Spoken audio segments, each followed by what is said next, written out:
Chapter 4865. The Needle in Her Heart. Then he stabbed her in the heart. Jiang Hongmei opened her mouth in pain and blood gushed out. Her eyes were a little scarlet as she laid on the ground, saying word by word, "It's me." Jiang Hongmei closed her eyes hard. "It's me, it's all me." Slap. Patriarch Jiang slapped Jiang Hongmei's face. Jiang Hongmei fell onto the ground. She curled up in pain. However, the corners of his mouth were curled up in a smile. The farce over there. Yiqing Luo didn't care. She didn't look at the Jiang couple who deliberately wanted to draw a clear line between Hongmei and the family in front of the Feng family. Feng family patriarch didn't have such thoughts. "Little Luo, so you saw Feng Shi just now? Had Feng Shi really been kidnapped by Jiang Hongmei? Could Cici be kidnapped?" The old man's face was full of anxiety. The joy he had when he saw Yiqing Luo had subsided. Yiqing Luo nodded. "She took her away. I did see Cici just now." She lowered her eyes as her long and thick eyelashes fluttered gently. Her eyes were cold and filled with killing intent. "I'm sorry, grandfather, I couldn't protect Cici." In front of her eyes. Kidnapped Feng Shi. And she couldn't do anything about it. She didn't even know the whereabouts of the other party. The last trace of hope on the old man's face had completely collapsed. He looked at Yiqing Luo with a dull look. Cici, he was taken away. Yiqing Luo clenched her slender fingers. "I don't know. Why did they kidnap Cici?" "Who kidnapped Cici? Did you see clearly?" Feng family patriarch asked anxiously. Yiqing Luo's mouth moved. She raised her eyes to see countless noble guests surrounding her. She swallowed back the words and answered silently. Black-robed man couldn't see his face clearly, he was very tall and his voice was very cold. The crowd was in an uproar. This range was too wide. Even if every household was searched, that would take 10 days to half a month. Feng Shi couldn't wait that long. Yiqing Luo patted Feng family patriarch's hand. Then he looked in Hongmei's direction. Her eyes were so cold that they seemed to be quenched in ice. "Hongmei colluded with outsiders to kidnap my Feng family's young master." Her eyes were sharp and her voice was gloomy. "Imprison him in the Feng family's dungeon. If anything happens to Cici, the Jiang clan will be buried with her." The girl's voice was like a raging flame. Under the enchanting black light. It was filled with dense killing intent. The Jiang couple did not dare to plead for leniency. Watching Hongmei being taken away by the Feng family's guards on both sides, she could only watch helplessly. The Jiang couple still wanted to plead for leniency. But something happened to Feng Shi. As a result, Feng clan master didn't have the energy to pay attention to the Jiang couple's plea. It was a reunion banquet. He was originally very happy. But before the previous wave subsided, another wave arose. In the study of another courtyard. "Little Luo, what did you want to say just now? Do you know who kidnapped Cici?" Feng family master asked eagerly. Earlier when Yiqing Luo was answering him, there was an obvious pause. He seemed to have something to say. But in the end it was because there were too many people. He changed the topic. So after the banquet ended, Feng family patriarch brought Yiqing Luo to the study. Yiqing Luo nodded. "I know who it is." But her vision swept past Feng Zhangqing and Ji Wuhua who were sitting aside. "I'm discussing business with grandfather, what are you two doing here?" Chapter 4866. To help you save Cici, of course. Ji Wuhua clenched his fists. "Don't worry. I'll definitely help you bring Feng Shi back." He clenched his fist and said excitedly, "This is my first time helping my goddess." Feng Zhangqing said, "Young master is the son of the acting divine emperor." Yiqing Luo. His gaze shifted and landed on the red-clothed man in the corner, who was holding a teacup and drinking tea leisurely. Her shimmering eyes narrowed slightly. "It's one thing for the two of them to be here, but why are you here as well?" Sitting in the corner, he was expressionless, a solemn and cold person. Who else could it be but Zhu Wuxing? Zhu Wuxing calmly raised his eyes, his burning gaze focused on her eyes. "I'm worried about you." Yiqing Luo's brows furrowed slightly. "I don't have the time to correct the fact that we have nothing to do with each other. You don't need to bother about my matters." After that, she paused for a moment before her pink lips curled into a cold smile. "You should have guessed that Cici was beaten up by some power." "Yes." Zhu Wuxing's answer was straightforward and decisive. Yiqing Luo laughed. "So what are you doing here? You want to be a spy?" Yiqing Luo. Zhu Wuxan stared at the young lady's familiar yet foreign face. The face was not the face in his memory. But Yiqing Luo's aura could not be concealed. He stared intensely at Yiqing Luo, as though he wanted to carve Yiqing Luo deep into his heart. I told you I won't do anything to hurt you. He paused and added, I care about you. Yiqing Luo still wanted to say something. Feng clan master had anxiously interrupted the two people's words. What force are you talking about? Who are these people that dare to kidnap Cece? Yiqing Luo retracted her gaze from Zhu Wuxin as she replied, Dark, serene palace. Feng clan master was taken aback. The name of this force. Yiqing Luo had mentioned it before. However, he had never heard of such a power in the god world. Previously after Yiqing Luo mentioned it. Thus, he sent people to investigate this faction. But there was not a single clue. I originally thought that this matter, secluded darkness palace, was targeting me. Yiqing Luo lowered her head. It's not your fault. Feng family master's eyes were burning with anger and majesty. That Umbra palace is obviously targeting our Feng family. What kind of inferior force dares to touch our Feng family repeatedly? Do you really think that you won't fail if you hide well? Yiqing Luo's eyes sunk. Ever since I was in the lower realm, the palace of secluded darkness has been entangled with me all the way, I think. They already knew my identity. Her voice paused slightly. Her slender fingers were tightly knitted together. There was a trace of coldness in his eyes. The purpose of the palace of tenebrous shadows. She glanced at Feng Zhangqing. I wasn't clear about it before, but now. I'm guessing that the palace of tenebrous shadows is after the treasure of the Feng clan. The so-called treasures of the Feng family. The legend was almost mystical. It was as if obtaining the treasures of the Feng family would allow one to rule the world. Even Feng Liqiong, a member of the Feng family, couldn't help but want it. Not to mention the others. The Palace of Darkness schemed and schemed. His every move was as fierce as a tiger. He even tried to control her. If all her guesses were true, that meant that the people of the Palace of Darkness were extremely clear about the matters of the Emperor of God thousands of years ago. So they would have the same feeling as Feng Liqiong, the so-called treasure of the Feng family. On her, Feng Ji's daughter. Chapter 4867. So here comes the problem. Why had the people of Tenyu Palace kidnapped Feng Shi? Could it be that he couldn't find a breakthrough from her? He wanted to start with Feng Shi? In other words, they already had a clue about the Feng family's treasure, and this clue was related to Feng Shi? What dark shadow palace? What kind of force is that? An impatient voice came from outside the door. Feng Liqiong strode in with large strides, bringing with her a cold killing intent. Which noble family does the House of Gloom belong to? It was obvious that Feng Liqiong had rushed over after hearing that Feng Shi had been kidnapped. His forehead was still dripping with sweat. Yiqing Luo looked at Feng Liqiong's solemn and cold expression. Her eyes were filled with obvious worry and impatience. From the looks of it, it didn't seem like what Grandpa had said. He didn't seem to care about Feng Shi at all. After all, this was his biological son. I've looked into it. There is no force called Palace of Gloomy Darkness in the divinity. Master Feng's face was dark. They must be refugees who have not registered with the Divine Emperor Mansion. People from the God world. His identity and status would be registered at the Divine Emperor Palace. This was also to prevent other profound practitioners from bringing living beings from the lower realms or other realms to the God world and mixing up the noble bloodline of the God world. Those who didn't go through the registration process were called refugees. Generally speaking, the refugees of the divine world would all be expelled from the divine world. Just like when Yiqing Luo came to the God realm. It was hidden in the 100-flower garden. It was also to avoid those from the God realm from treating Yiqing Luo as a refugee. Patriarch Feng wanted to hold a reunion banquet for Yiqing Luo. He also wanted to include Yiqing Luo in the Feng family's registration. It didn't matter whether Yiqing Luo's power had met the requirements of the God realm. Because she was the adopted daughter of the acting God Emperor. She was now a legal citizen of the God realm. However, the Palace of Gloomy Darkness was actually filled with refugees. This was something that Yiqing Luo had not expected. She had always thought that the people behind the Nether Palace were from the God realm. Furthermore, he had been hiding in the God realm for a very long time. Now tell her. The other party had appeared in the God realm, but he was not from there.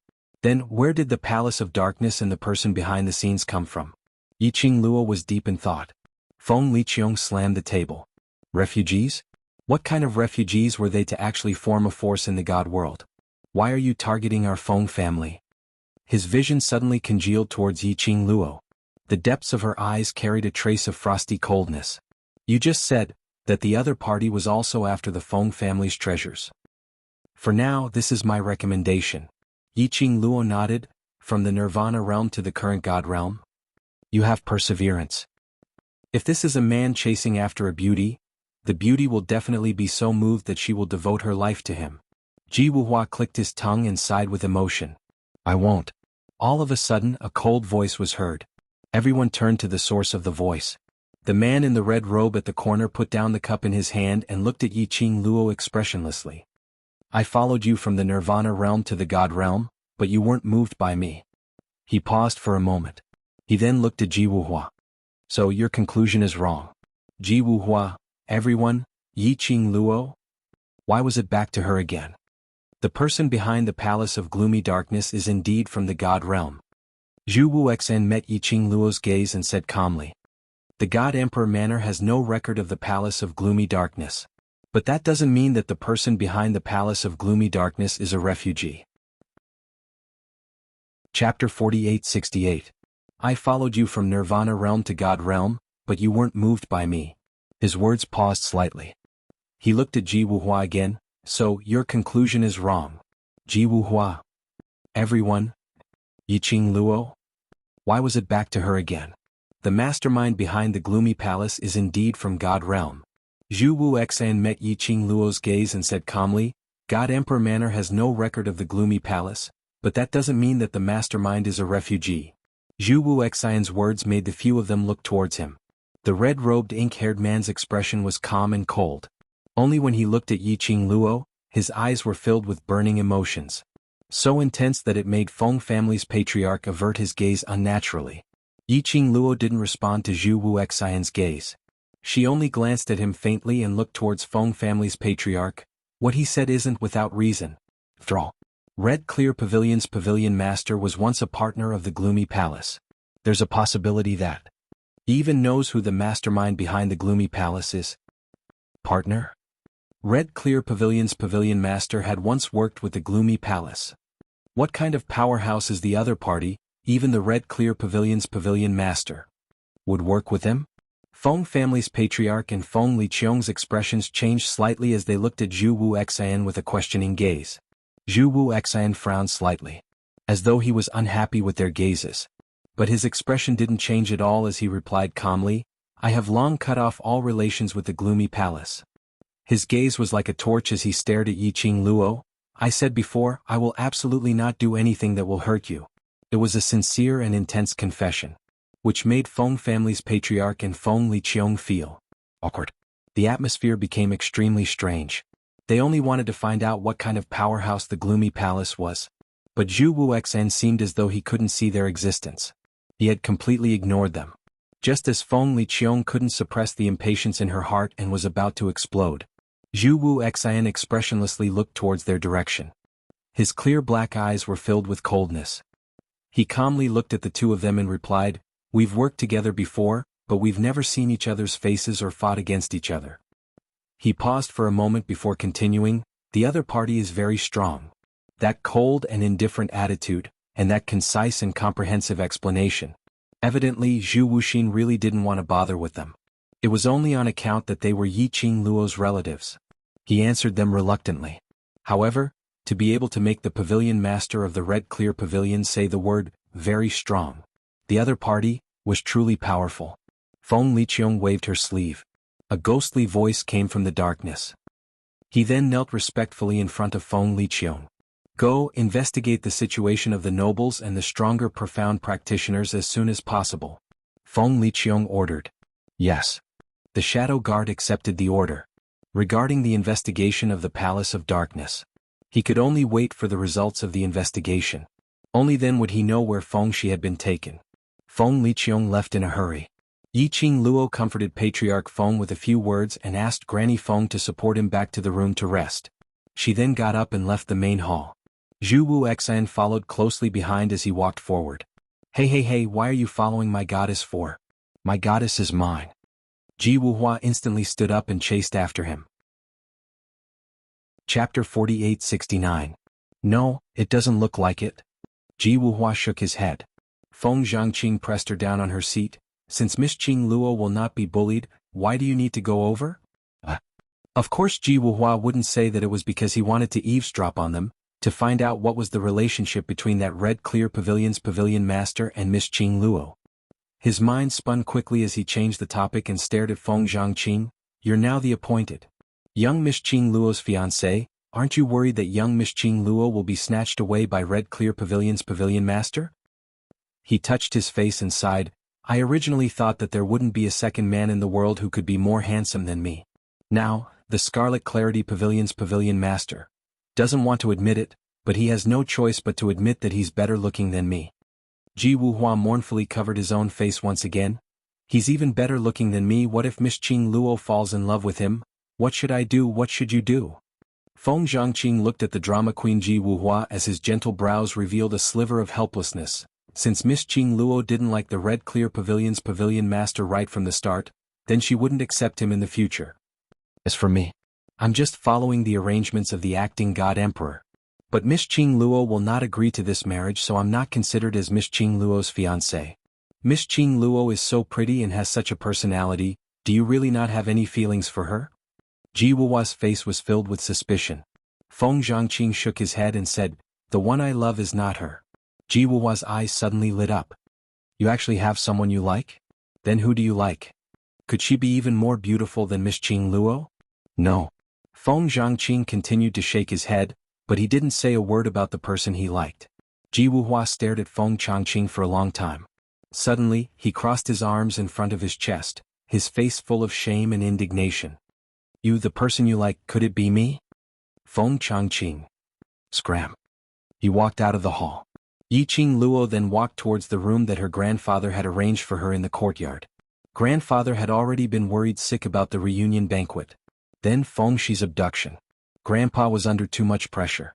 Yi Qing Luo felt that although it wasn't far from here to the Feng residence, but based on her grandfather's current condition, it was better to rest nearby. Hence, Yi Qing Luo suggested to stay in the other courtyard for a night. She even gave Granny Feng some aromatherapy to calm her grandfather's nerves so that he could sleep more comfortably. He took a few steps. Yi Qing Luo suddenly stopped in her tracks as she turned her head around and looked at the man behind her with an unpleasant expression. Why are you following me for?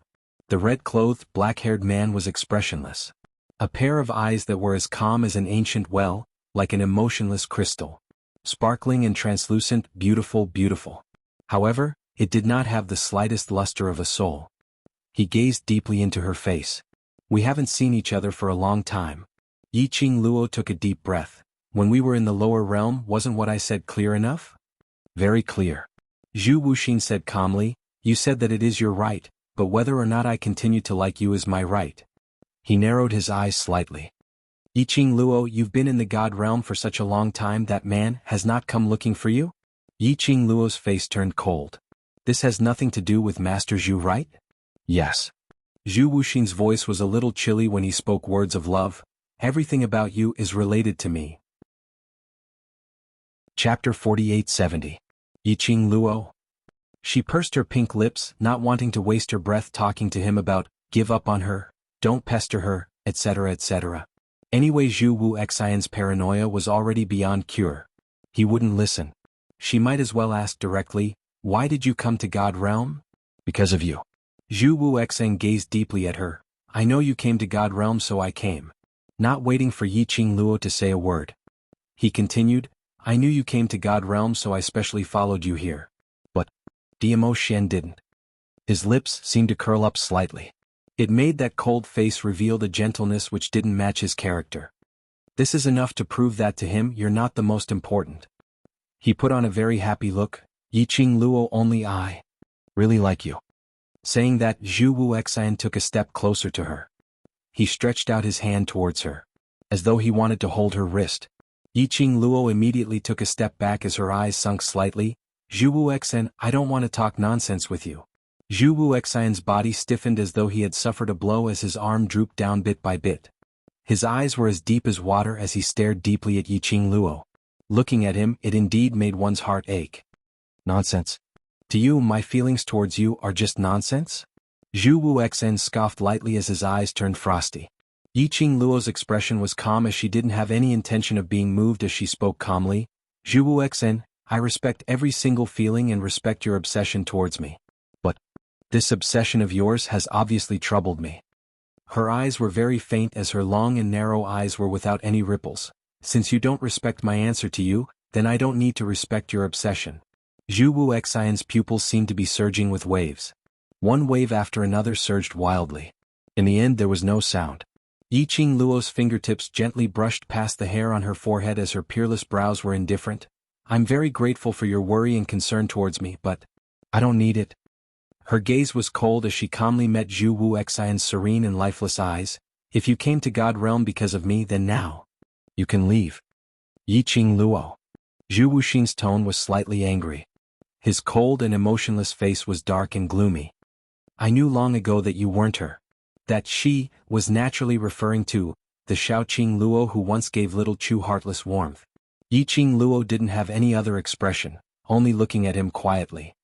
Don't you want to know why I'm working with the Palace of Darkness? Zhu Wuxian let out a low chuckle. His thick and long eyelashes drooped slightly, covering his eyes that were filled with coldness and pain.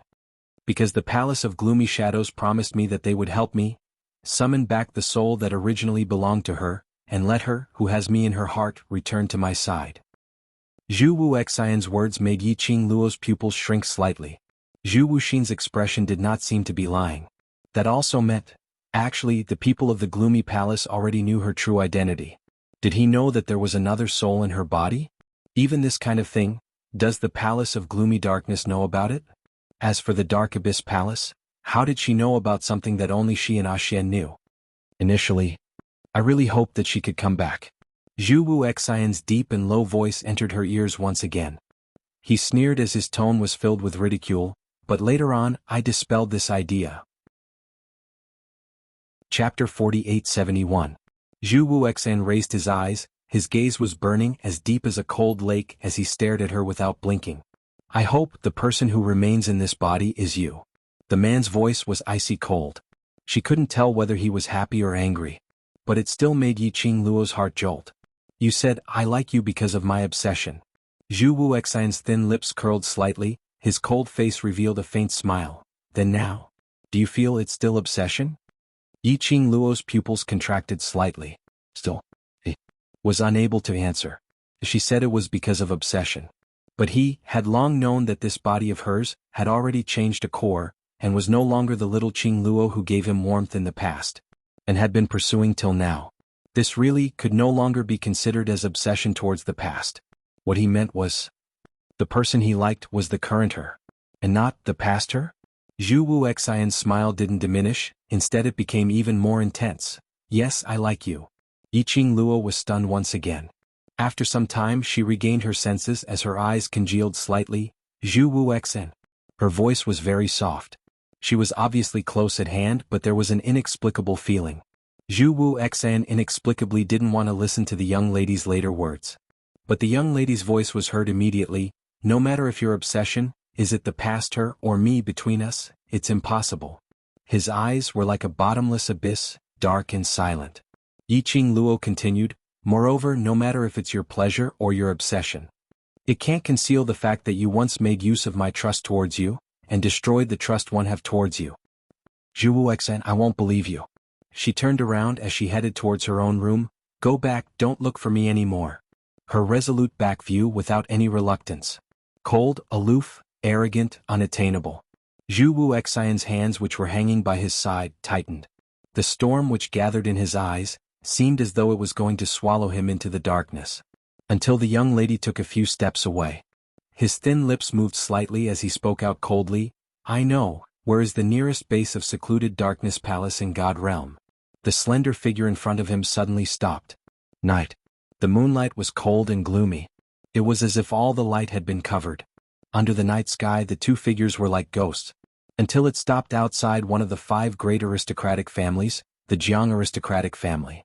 Jiang Mansion? Yiqing Luo looked up at the plaque in front of her and frowned slightly. This has something to do with the Jiang family's aristocrats? Under the dim moonlight, the red-clothed, black-haired man stood quietly in the darkness like a lonely elf. He looked at the side of the girl's face and said faintly, it can be considered related. Sort of. Yiqing Luo's brows creased even tighter. I'll listen to you and bear with it till night time before I start to take action. I only want to bring Cece home now. I don't have the patience to play the game of You guess I guess with you. Either say it or shut up. Zhu Wuxin did not speak again. Instead he turned around and leaped into the Jiang manor. Yiqing Luo suppressed the anxiety in her stomach and followed suit.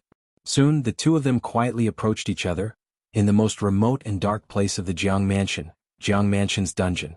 The dungeon was really built underground. The abandoned courtyard was the entrance. Weeds were overgrown and it looked extremely desolate. But just as they stepped into the abandoned courtyard, Yiqing Luo sensed an extremely cold aura lingering in the courtyard. Chapter 4872. It was a very sinister aura. Heh! The people of Gloomy Palace really know how to hide. Yiqing Luo sneered as her lips curled upwards. The cold, enchanting arc made the pair of long, narrow and charming eyes exude a bit of coldness in the dark and gloomy abandoned courtyard. Who could have imagined it? The base of the Palace of Gloomy Darkness. Would it be hidden in the dungeon of the Jiang family? This was indeed a place, so safe that no one would be able to guess where it was. Yiqing Luo's gaze turned slightly as she congealed towards Zhu Wuxia. Are you sure? The girl's tone was not cold, but there was doubt in it. This caused Zhu Wuxin's heart to violently thump. His eyes dimmed and his voice was hoarse. I won't hurt you. Yiqing Luo smiled but didn't give any response. Zhu Wuxin pursed his lips, and a trace of pain and sorrow flashed in his eyes. He clenched his fingers into a fist and suppressed the pain in his chest. He said, "Let's go." One word came out of his mouth. He had already taken the lead and stepped into the cool entrance of the dungeon. The black-haired man in red blended into the night. It was as if he belonged to the darkness. Looking at Zhu Wuxin's back, Yiqing Luo's pink lips moved slightly. He wanted to say something, but the words that were about to come out of his mouth stopped. In the end he didn't say anything and followed Zhu Wuxin. The path to the dungeon was long and dark. It was so quiet that only the sound of their clothes rubbing against each other could be heard. Yiqing Luo had been releasing her perception to the maximum, as she vigilantly sensed the surrounding situation. After walking for the time it takes for half an incense stick to burn, Yiqing Luo's ears faintly heard a few voices. She stopped in her tracks. In the next instant her wrist was grabbed by the man. The cold touch made Yiqing Luo want to shake it off. However, the man was very strong. Pulling her along, he turned abruptly in another direction. It was a fork in the road. That was the moment he turned into the intersection. Flames could be seen ahead. It was clearly swaying and it was accompanied by a few people's complaints. "Boss, why did you bring that brat here? So hard to please. I really want to hack him to death. Boss said that none of us are allowed to touch that brat. It seems like the higher-ups need that brat. It's because of boss's order that that brat is so lawless and out of control. He's sure that we won't dare to do anything to him. Alright, let's go out and buy some candied haws. When boss comes back, let's see how that brat dies." The few of them were cursing and swearing as they walked past Yiqing Luo and Zhu Wuxia. No one noticed the two of them. Yiqing Luo frowned slightly. She narrowed her eyes. Those people should be disciples of the Dark Nether Palace. From their conversation, Yiqing Luo was certain. The brat they were talking about should be Feng Shi. As for the boss, it was the black-robed man that they had met before. Looks like Feng Shi was safe for the time being. He could even torture these dark secluded palace disciples to such a state. Worthy of being the child of the Feng family. Yiqing Luo's heart was finally at ease. The group of people walked out of the dungeon. Yiqing Luo swung Zhu Wuxian's hand away. "Can you let go now?" The big hand that held her wrist. His 5 fingers slightly increased the strength. After a moment of silence, he then released his hand. "Let's go." Yiqing Luo's gaze looked towards the direction of the intersection. "This dungeon? Why are there 2 paths? That side, where does it lead to?" Zhu Wuxian took a look at the endless darkness ahead. He didn't answer Yiqing Luo's question. He only indifferently looked towards the direction where those dark secluded palace disciples had walked past. "Feng Shi, it's this way." Chapter 4873. Yiqing Luo's slender brows rose slightly as she fixed her gaze on that path as she took a look. Following that, she turned back and walked towards Feng Shi's path. "Let's go." The two of them walked forward silently. This time round, they didn't meet any other secluded palace's disciples. After walking for a while, Yiqing Luo could obviously feel the overflowing evil qi in front of her. Zhu Wuxian stretched out his hand to grab her arm, but Yiqing Luo avoided it. She took a step forward and leaned sideways against the uneven wall as she hid herself in the darkness. Zhu Wuxian's hand grabbed onto empty air. He lowered his eyes and in the darkness, he gazed at his frozen hand in midair. Slightly stunned for a moment, he slowly retracted his hand. Immediately after, he turned sideways and hid into the darkness. They walked forward for a distance. Yiqing Luo could see very clearly in front of her, a huge iron door horizontally in front. There were a few tall and sturdy secluded palace's disciples dressed in black robes as they leaned on the side and chatted idly. There was a bright light swaying in the wind. It made the reflection of the steel door extremely long. If they wanted to enter from here, they definitely had to defeat these secluded palace's disciples first. But the moment they took action, it would definitely attract the attention of secluded palace. That would be a huge risk to Fengshi's safety. Yiqing Luo's slender fingers caressed the profound phoenix ring as she squinted her eyes slightly. Looks like I can only use poison. Just as she took out a bottle of poison powder, she was prepared to blend into the air silently and make those secluded palace's disciples who were guarding the door faint. All of a sudden, a crisp, young voice rang out from behind him. I heard that Elder Su has kidnapped a little brat? Where is he? That voice was not far away, just at the corner in front. Yiqing Luo's body suddenly stiffened. She turned her head to look at that intersection at the lights which appeared. There were at least 5 to 6 people's footsteps. Her complexion turned slightly pale. At this moment she was in a dilemma. If the person behind her took another few steps forward, they would definitely discover her and Zhu Wuxian. If they moved forward, those secluded palace's disciples who were guarding outside the steel door would discover them. Don't move. Zhu Wuxian's low and hoarse voice rang in his ears. Then, his hand grasped her wrist through the sleeve of her robe. Yiqing Luo's body lightened. His feet were suspended in the air. He had already been brought into the sky.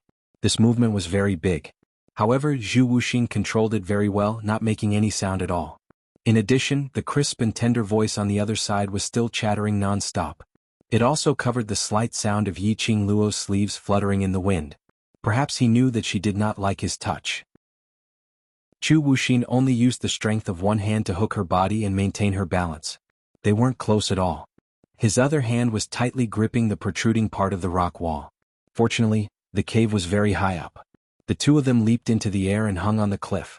The people below did not notice their presence. Soon, 6 attendants escorted a person over. The 2 attendants in front carried lanterns. The bright light illuminated the people in the middle clearly. That was a young lady who was around 11 or 12 years old and looked extremely adorable. Dressed in a pink long dress, holding 2 skewers of candied haws in her hands.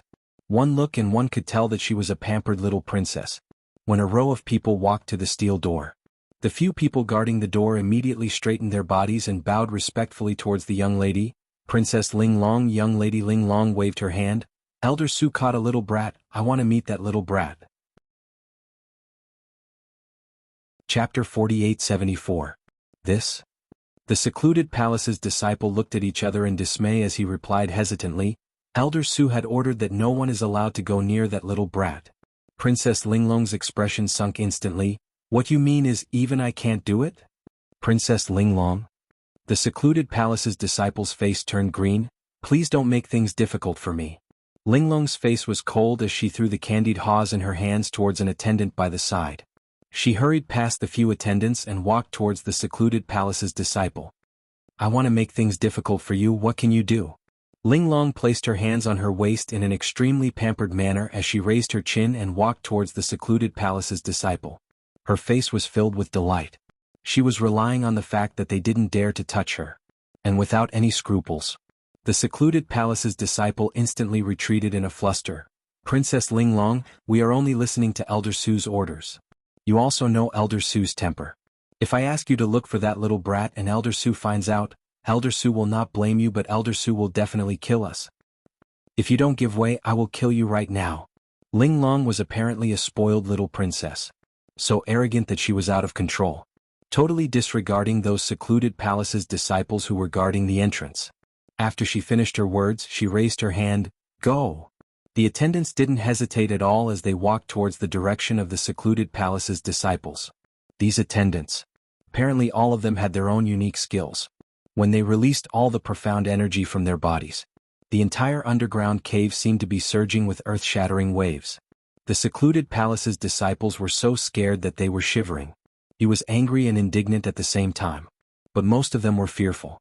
They didn't dare to make a move against these attendants. The scene was a little chaotic. The longer Yiqing Luo hung in the air. Zhu Wuxian, who was carrying her with one hand, gradually increased his strength. The little princess below apparently didn't intend to use the fastest speed to barge into the secluded palace's underground prison. If this went on, Zhu Wuxian would probably not be able to hold on. Furthermore, this posture of hanging in the air. It was really unbearable. He had to think of something. Yiqing Luo frowned slightly as her gaze suddenly fell onto the two attendants standing behind Princess Ling Long, who were protecting the princess's safety. Her eyes suddenly brightened. She raised her hand and poked the back of Zhu Wuxin's hand. Zhu Wuxian was slightly stunned as he turned his head towards Yiqing Luo in shock. As though he was extremely astonished that Yiqing Luo took the initiative to look for him. He was astonished to the point, Zhu Wuxin was so excited that he didn't have enough strength. The two of them almost fell down. Yiqing Luo indicated for him to look down. Zhu Wuxin stared at the two attendants with some surprise in his eyes. It seemed to be asking, "You want to do that?" Yiqing Luo nodded. Zhu Wuxin had no intention of stopping him. He nodded at her. The two of them looked at each other. His figure suddenly moved.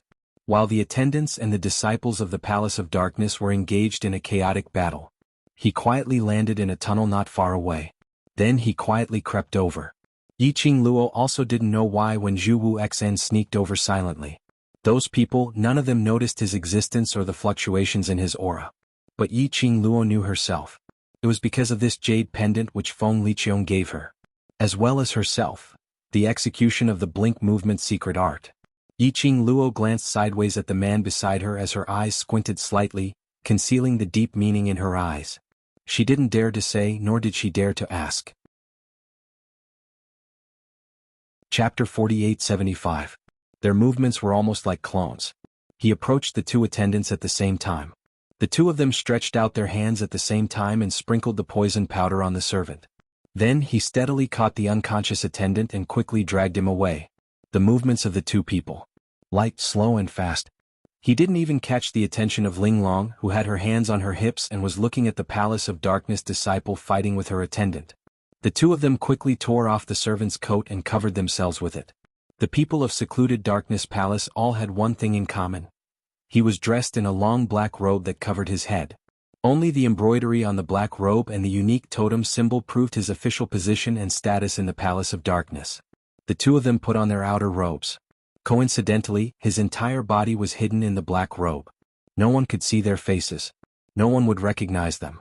Zhu Wuxian went to deal with the two fainted attendants. Yiqing Luo picked up the candied haws on the ground and walked towards the direction of the little princess. As soon as she stood still, she saw the little princess staring at her with a frown. "Little Seven, where did you go?" The little princess looked displeased.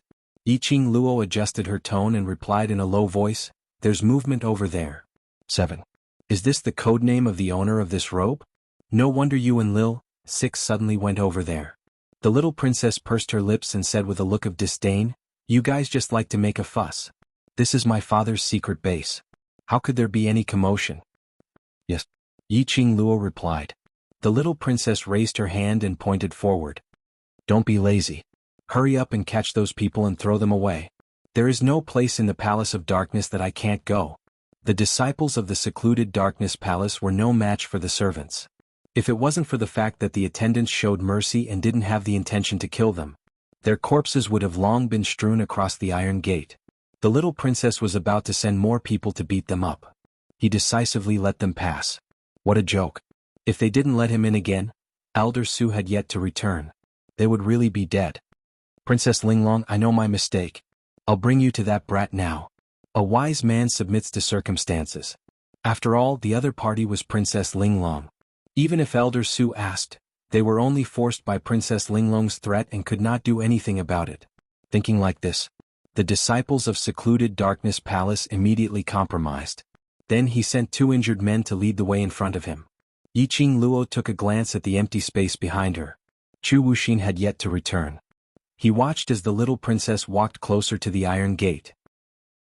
Yiqing Luo retracted her gaze and quickened her pace to follow behind the little princess. The little princess was leading the way. It was truly unimpeded. She took the opportunity to scan her surroundings. He drew a map of the surrounding terrain in his mind. Along the way he encountered many disciples dressed in black robes. When he saw Princess Linglong, all of them bowed respectfully. Then he saw the limping, scarred guide. They were not surprised or surprised at all. It was as if he was already used to it. It could be seen that Princess Linglong's unruly reputation in the Palace of Darkness was undeniable. Very quickly the group of people arrived at the house where Little Wimp was imprisoned. In this dark and desolate dungeon, there was an independent space in the house. It was already considered as the best. The room's door was locked tightly. The sound of things crashing and crashing could also be heard from inside, accompanied by the child's crisp howling, "Let me out! Let me out!" Chapter 4876. Yiqing Luo's eyes congealed slightly. It was Feng Shi's voice. Feng Shi was indeed brought to the base of the Palace of Darkness. Yiqing Luo suppressed the worry in her heart and made her presence and everything the same as the other attendants, so quiet as though she didn't exist. "Xiao Qi." Suddenly she heard Linglong's call. Yiqing Luo immediately raised her head and looked at Linglong. "Give it to me." She stretched out her hand. Yiqing Luo went into a blank as she saw her right hand waving towards her and immediately reacted as she passed the candied fruit in her hand to Linglong. "This is the little brat you've caught?" Linglong stared at the tightly shut door as she laughed with interest. "Yes." The Palace of Darkness disciple immediately replied. "Open the door," Linglong ordered. There was a disciple guarding the door as an example. The Palace of Darkness disciple who was guarding outside the room naturally didn't dare to delay as he quickly opened the door. Bam! A teapot was thrown towards Linglong. "Princess Linglong." Immediately the surrounding people cried out in alarm. The teacup had already been smashed. Swoosh! Linglong's wrist was grabbed by someone as she was violently pulled backwards. That teacup was smashed onto the person who was blocking in front of her. Linglong could vaguely smell a very pleasant fragrance. She blinked her eyes as she raised her head. The person who was blocking in front of her let go of her. "Please punish me for offending Princess Linglong." Linglong looked at the shattered teacup on the ground, as well as the person's black robe which was drenched. There was even a thin layer of mist spreading. Apparently the teacup which was thrown was filled with boiling hot tea. "No problem." Linglong shook her head. "Xiao Qi, you saved me." Who else could the person who blocked the teacup for her if it wasn't Yiqing Luo? She was standing the closest. At this juncture, as an attendant, she naturally had to stand up for her master. She still hadn't managed to save Feng Shi. She absolutely couldn't ruin her image. She didn't expect. Linglong's next sentence made Yiqing Luo even more certain that her actions this time round were simply right. "I will make an exception and recommend you to be my personal attendant." She raised her chin arrogantly. Yiqing Luo cupped her fists. "Thank you, Princess Linglong." Linglong looked at the room again and walked towards it. The disciple of Secluded Darkness Palace immediately said, "Princess Linglong, the brat inside is too violent. If you go in and hurt your precious daughter, his lordship will feel sorry for you." Linglong thought of the teacups and the sounds of them crashing to the ground. After thinking for a while, he pointed to Yiqing Luo. "Let Xiao Qi accompany me in." This was exactly what Yiqing Luo wanted. Yiqing Luo walked in front. Linglong followed behind. He even specially locked the room. As soon as he entered the room, what greeted him was a flurry of things being thrown at him. Yiqing Luo immediately waved her robe and blocked those things. Linglong poked her little head out from behind her and stared curiously in the direction where the thing had been thrown from. Amidst the ruins, a pink and jade-carved little dumpling was standing there, panting. A pair of black and white clear big eyes stared fiercely at them. Her eyes were instantly filled with a trace of smile. "You're the little brat that Elder Su had kidnapped? You're indeed so small. Let me out." Feng Shi's expression was cold and her eyes were filled with a chilly intent. The current him. Totally no one could tell that he was so cute in front of Yiqing Luo. He looked exactly like the real Feng family's eldest grandson should have the attitude. Chapter 4877. Linglong walked past Yiqing Luo and directly towards Feng Shi. "It's not impossible for me to let you out." Feng Shi looked at her warily. "What's your motive?" He naturally could tell. The identity of this young girl in front of him should be extremely distinguished in this place. Would she let him out? Linglong walked nearer to Feng Shi and suddenly stretched out her hand. Feng Shi was so shocked that she jumped backwards, out of Linglong's range of reach. Linglong's hand touched thin air. Her small, delicate face and big, bright eyes revealed a bit of interest. This unruly princess who called her attendant a slave just because she was slightly resisted. Now that she was rejected, she actually had no intention of getting angry. Instead, she laughed. What's there to be nervous about? Do you think I will eat you up? She retracted her hand and walked towards the vigilant Feng Shi. Didn't you want to eat candied haws? I specially brought 2 skewers of candied haws for you. Her vision swept towards Yiqing Luo. Shao Qi passed the candied haws to him. Previously, Yiqing Luo heard a few secluded palaces' disciples going out to buy candied haws for Feng Shi. So, Ling Long brought her attendant over specially to deliver candied haws to Feng Shi. This unruly little princess. Would she be so kind? Yiqing Luo's expression remained unchanged as she walked towards Feng Shi and passed the candied haws in her hand. Feng Shi's cold face was filled with alertness when she saw her approaching, and he even took a few steps back. But at the moment when Yiqing Luo passed the candied haws to him, Feng Shi seemed to have reacted as he raised his head abruptly and stared at Yiqing Luo, who was shrouded in a black robe. He stared at her with his big round eyes, as though he was trying to confirm something. Yiqing Luo looked at Feng Shi with some astonishment. This lad recognized her? She had disguised herself so well. And she was actually recognized? Feng Shi suddenly grabbed her arm with her small hand and moved her face closer, trying to see Su Qingsang's face under the black robe. Yiqing Luo hurriedly raised her hand and pressed on Feng Shi's shoulder. Under the black robe, a pair of long and narrow eyes were revealed as he blinked at Feng Shi. Then he disappeared into the darkness. Yiqing Luo took 2 steps back and stood firmly behind Ling Long. Feng Shi stood rooted to the spot. Ling Long looked at Feng Shi in confusion. Then she glanced sideways at the attendant behind her. Shao Qi, what's going on? Your subordinate does not know. A deep and husky voice came out from Yiqing Luo's mouth. Ling Long's gaze moved back and forth between the two of them for a while. Then he fixed his gaze on Feng Shi. Do you like my attendant? The dumbfounded little person turned his head stiffly. Upon hearing Ling Long's words, Zhang Xian frowned. He subconsciously took a glance at Yiqing Luo. However, Feng Shi was the legitimate grandson of the Feng family. Very quickly he adjusted his train of thought. Fairy sister must have dressed up like this to save him. With Fairy sister here, he didn't need to be afraid. Thinking like this, the vigilance on Feng Shi's face faded a little. She pretended not to know Yiqing Luo at all and asked directly, Who are you? What do you want to do? Ling Long didn't ask about Feng Shi's strange behavior when she saw her servant. She heard that the little dumpling was willing to respond to her. She was in a good mood and gave a rare smile. I am Princess Ling Long here. Everyone has to listen to me, including you. The little girl raised her chin, apparently very complacent. Feng Shi looked at her suspiciously. Really? Everyone listens to you? Chapter 4878. A poor person with no friends. Ling Long crossed her arms. Why? Are you doubting me? Feng Shi asked again. Then you said, you can let me out, is that true? Of course. Ling Long was delighted. Who dares to disobey my order? Feng Shi pursed her lips, seemingly considering. After a while, she raised her head. What do you want me to do?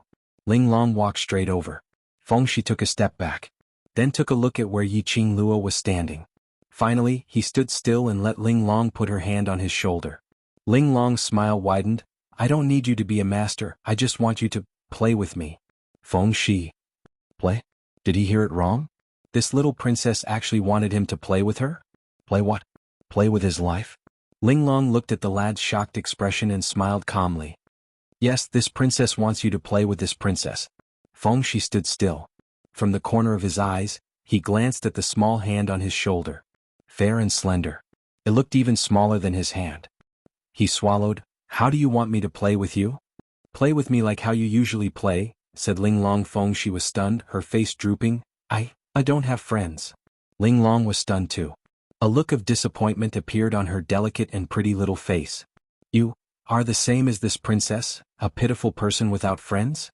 She said the last 4 words very softly. Almost inaudible. But it clearly floated into Feng Shi's ears. He seemed to understand something. This princess, who looked unruly and extremely confident and flamboyant. She looked beautiful on the surface. But the pain in her heart was no less than ordinary people. As the grandson of the Feng family, Feng Shi, he understood Ling Long's feelings very well.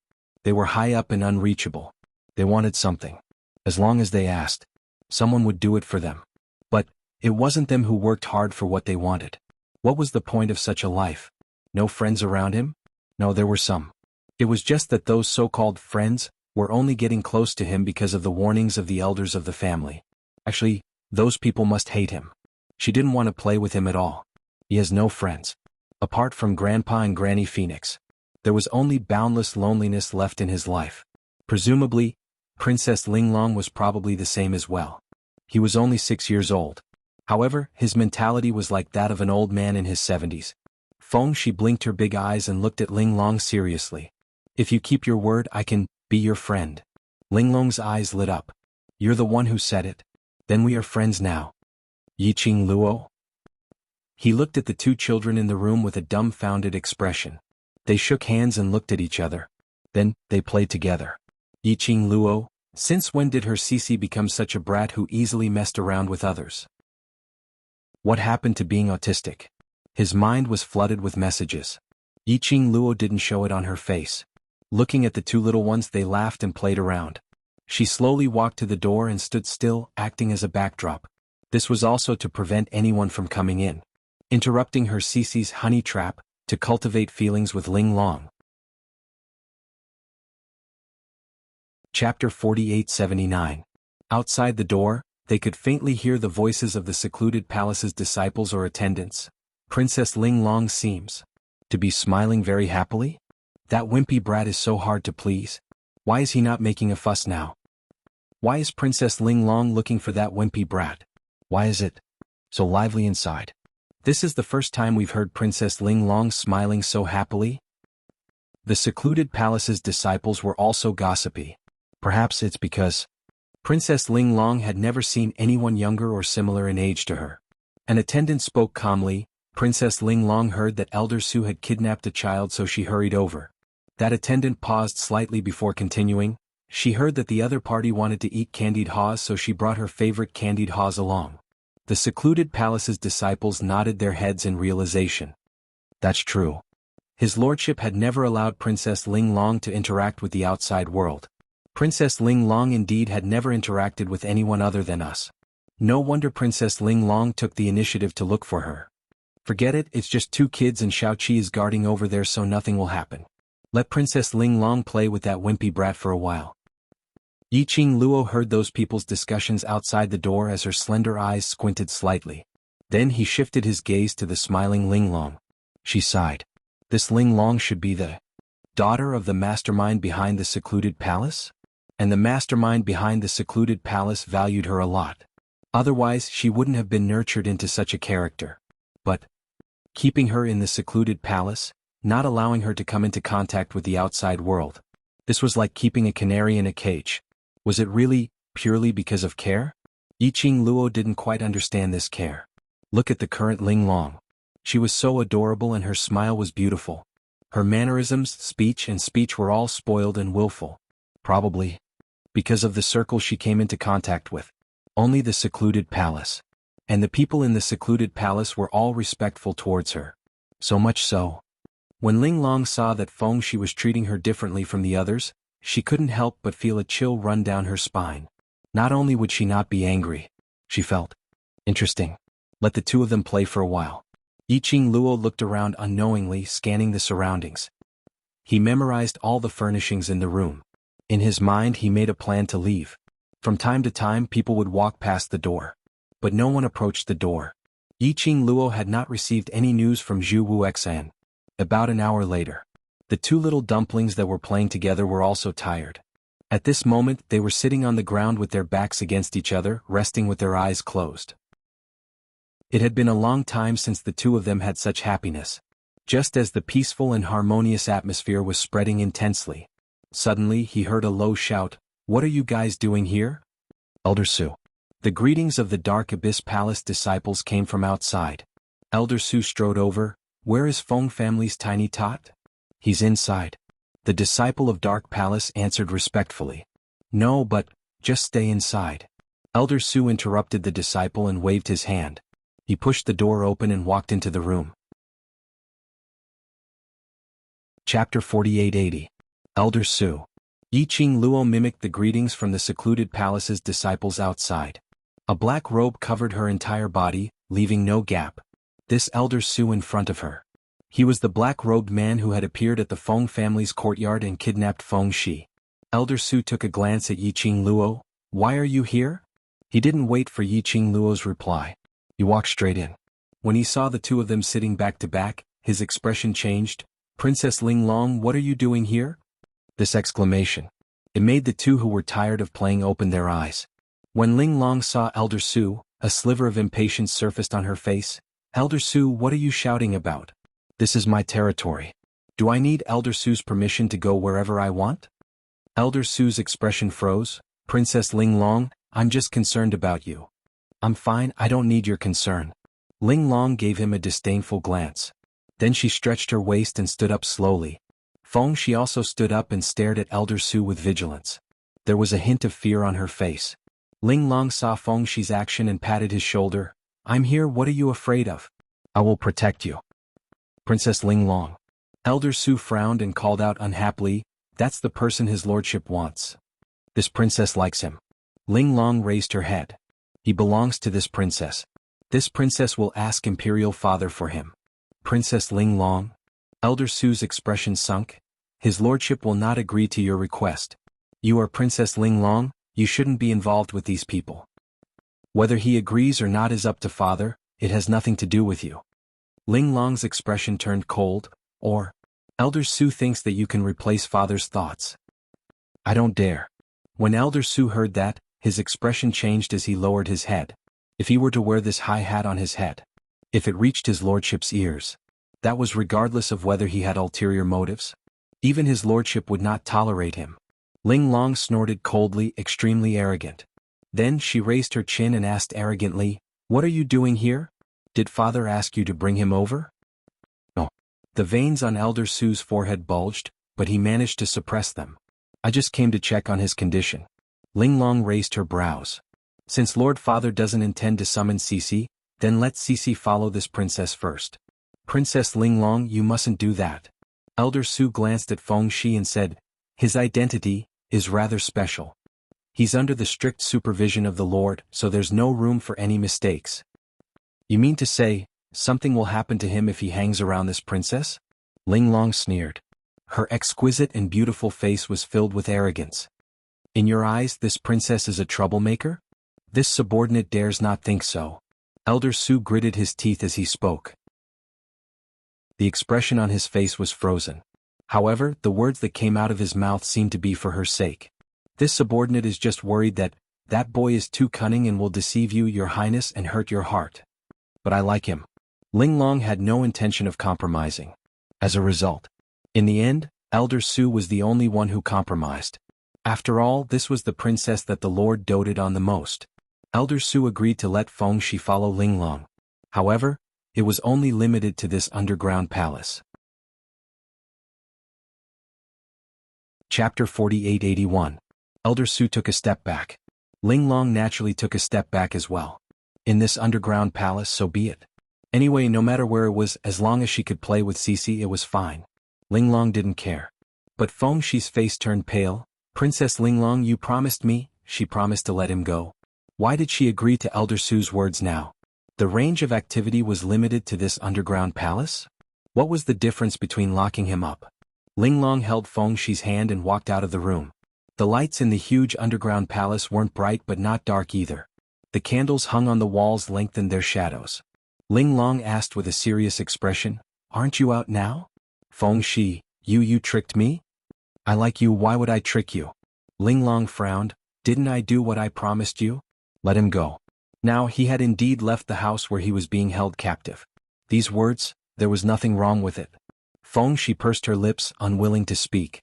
Elder Su took a look at Feng Shi and then at the arrogant princess who didn't fly into a rage like usual even though Feng Shi had given him a cold shoulder. He retracted his gaze and looked at the other disciples. "Watch carefully, if you lose sight of him all of you will die." Yes. The disciples of the Nether Palace were trembling in fear as they replied respectfully. Elder Su flicked his sleeves and left. Linglong grabbed Feng Shi's hand. "Let's go, I'll bring you to my room to play, there are many fun things inside."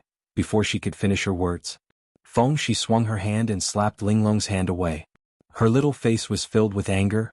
I don't want to play with you. Without any warning, Ling Long was slapped away and staggered back a step. Yiqing Luo supported her from behind in time. She was a little girl who had been pampered since young. Just one slap. A large red patch appeared on Ling Long's fair and tender skin. It looked extremely shocking. The expressions of the Palace of Gloomy Darkness disciples changed, and they rushed to Ling Long. How dare you? How dare you hurt Princess Ling Long? Immediately, other disciples of the Palace of Darkness lifted Feng Shi up. Just as he was about to slap her, "Stop!" Ling Long's expression turned slightly cold. She reprimanded and lashed her whip at the disciple who slapped her. She said with a cold face, "Did I ask you to do it? Get lost." The Darkness Palace disciple who was whipped and the other disciples all took 2 steps back and lowered their heads in apology. Ling Long snorted coldly and looked back at Feng Shi. She stuffed the whip into Yiqing Luo's hand and strode over to Feng Shi. "Why are you angry with me?" She was arrogant and unreasonable when facing the disciples of the Dark Palace. When he looked at Feng Shi, there was nothing left. She patiently continued, "I like you, but that doesn't mean you can trample on my good intentions." Feng Shi gritted her teeth. She had tricked him with words. Why did it sound like it was his fault? Just as he was about to say something, out of the corner of his eye, he caught a glimpse of the black-robed young lady behind Ling Long. She shook her head at him. The words in Feng Shi's mouth stopped. She lowered her head and said in a muffled voice, "I want to leave this place." Ling Long walked closer to him. I want to leave too." "Aren't you a princess? Why can't you leave?" Feng Shi asked. Ling Long said, "Other than leaving the restricted area that my father has set for me, I can't go anywhere else." Chapter 4882. You're my first friend, then you're such a pitiful princess. Feng Shi was stunned. She raised her eyes and saw the melancholy in Ling Long's eyes. All of the anger he felt just now had dissipated in an instant. Ling Long chuckled, but that smile didn't reach her eyes and couldn't disperse the sadness in her eyes. "Yes, I have the respect and power of a princess, so I have to bear the price of enjoying the treatment of a princess." At this moment, she had already addressed herself as I, not this princess. "Here, besides father, no one dares to criticize or disobey me, but similarly, what I have to pay is my freedom." Ling Long slowly held Feng Shi's little hand. "You're my first friend." Feng Shi was still in a daze. The hand that held his was very warm, like the sun shining on him warmly. Feng Shi's heart skipped a beat as her clear eyes stared unblinkingly at the little girl in front of her. After some time, he held Ling Long's hand back. "You're my first friend too." Ling Long's brows relaxed, that pair of beautiful eyes curved into a beautiful arc. "So, other than letting you leave this place, I can promise you anything you want." As she said that, she bent down slightly and got close to Feng Shi's ear. "I will beg father to let you off." Feng Shi was still in a daze when Ling Long brought her to this underground palace, to her room. The princess's room was much more luxurious and exquisite than the room where Feng Shi was locked up, and it was filled with children's favorite toys, sweets and snacks. She could tell Ling Long was indeed a doted palace mistress. She sent the 2 little dumplings back to their room. Yiqing Luo was about to step into the room. Her wrist was pulled. "Xiaoqi, what are you doing?" Yiqing Luo stopped in her tracks, looking at the person who was pulling her back in a daze. It was Ling Long's attendant. Yiqing Luo deliberated on how to answer the attendant. She heard him continue, "No one is allowed to enter Princess Ling Long's room. While Princess Ling Long is in a good mood, don't let her find out." Yiqing Luo silently retracted her leg. "Princess Ling Long sure has a lot of problems." She pursed her pink lips and quickly scanned Ling Long's room through the black robe. If Feng Shi stayed here, there shouldn't be any danger. She left the room and closed the door. Outside the door, the group of attendants finally heaved a sigh of relief. They leaned against the wall and sat unsteadily. "Princess Ling Long seems to be in a good mood today. As long as we serve her carefully, we should be able to survive until tomorrow's shift. That brat just now scared me to death. He actually dared to reject Princess Ling Long. Luckily, Princess Ling Long is quite fond of that little brat. Otherwise we will all be implicated. After today, we'll be able to change shifts soon." In front of others, the servants were cold and aloof like orderly puppets. At this moment they were all grumbling softly. Yiqing Luo casually found a place to sit down as she listened to the attendants' discussions. He roughly understood just how bad was Ling Long's reputation. The servants described her as an evil woman who had crawled out of hell. Unruly, willful, cruel, and bloodthirsty. Killing without batting an eyelid. Yi Qing Luo listened with a face of suspicion. Although the cute and pretty little princess was a little unreasonable, she was still a little arrogant. But it was not to the extent, using vicious words like, killing people like flax, cruel and bloodthirsty, to describe her. Chapter 4883. How bad was Princess Linglong's reputation? Yi Qing Luo also found out. They were Princess Linglong's servants and they worked in shifts. About 20 over people. 6 people would be chosen daily to take care of Princess Linglong. Every time the servants took care of Princess Linglong, there was a risk of losing their lives. Their lives depended on Princess Linglong's mood. So they took care of Princess Linglong. They were all on tenterhooks, afraid that they would lose their lives.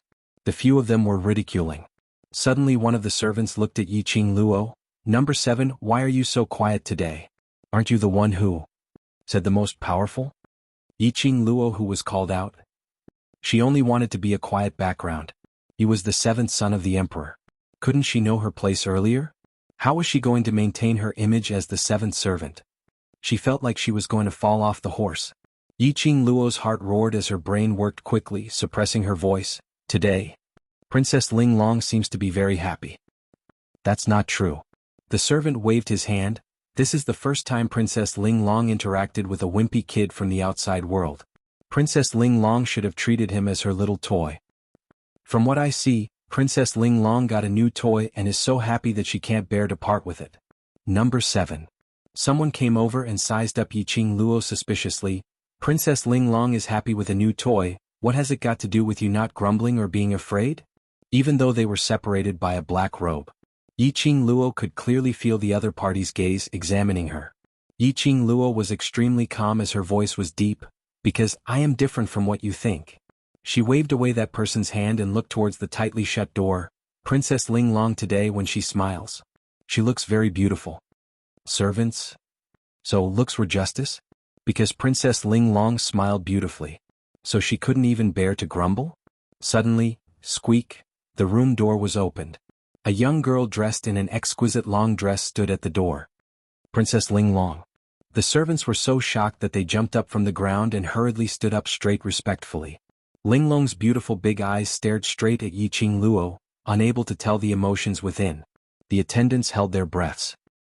He was afraid that if he was not careful, his life would be taken by this unruly and headstrong princess.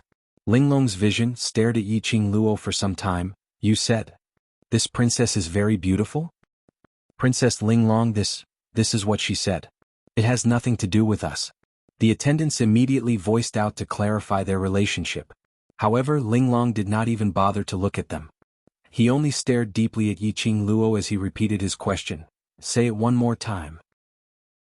Yi Qing Luo's slightly drooping head slowly lifted up. Through the black robe, Yi Qing Luo could see the sparkling light in the young and beautiful little princess's eyes. It was as dazzling as a luminous pearl. Yi Qing Luo's pink lips moved as she said word by word. If Princess smiles more often, you will definitely be more beautiful. As soon as he finished speaking, the attendants behind him all gasped in shock. He was quite frightened. This old 7th couldn't be crazy, right? She actually raised her opinion to Princess Linglong? She was going to cause them to die. However, they trembled as they waited for a long time. They didn't see Princess Linglong getting angry. On the contrary, Princess Linglong turned around and walked into the room. She even said, Chapter 4884. She even said, "You come in with me." Looking at Linglong's departing figure, the few attendants behind her lowered their voices. You're in trouble for being targeted by Princess Linglong. Alright, stop talking. If Princess Linglong hears you, you'll be called in too. Number 7, I wish you good luck. Yi Qing Luo entered Linglong's room while the few of them were discussing. The door had just closed. Linglong's voice was heard. During this period of time, you have to report to me every day. Which meant that she, little 7, could not participate in the shift system. Yi Qing Luo naturally had no objections. When she heard that there was a shift system, she had been thinking about how she could avoid it.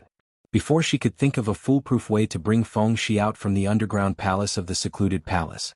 It was much safer to stay by Linglong's side. towards the habits of these attendants in the secluded palace. She didn't know. She was really put on shift, together with a group of familiar attendants. The possibility of her being exposed was too high. Still staying by Linglong's side. Presumably, Linglong had no idea what kind of character her own attendant had. Moreover, children were easier to fool. Yiqing Luo was satisfied, yes. Time passed by quickly. A day had passed. Fengxi stayed in Linglong's room directly. Yiqing Luo, the attendant, who was appointed to serve her personally, also stayed in Linglong's room and didn't leave. The relationship between the two little dumplings after a day of interaction. They had really opened their hearts. They treated each other as their confidants. It was probably because Yiqing Luo had protected Linglong in an absolutely protective manner. Or perhaps Fengxi liked her more. Linglong's attitude towards her was considered quite good, when the two of them were fooling around. Or when the other attendants served exquisite delicacies. They were all invited to have their meals together.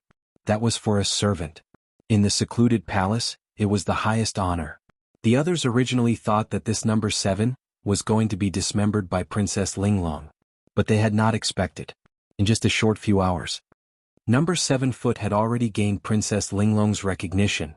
He knew that. Princess Linglong liked it when people complimented her. They were praising him too much. It was too late for regrets. But there was no chance for regret.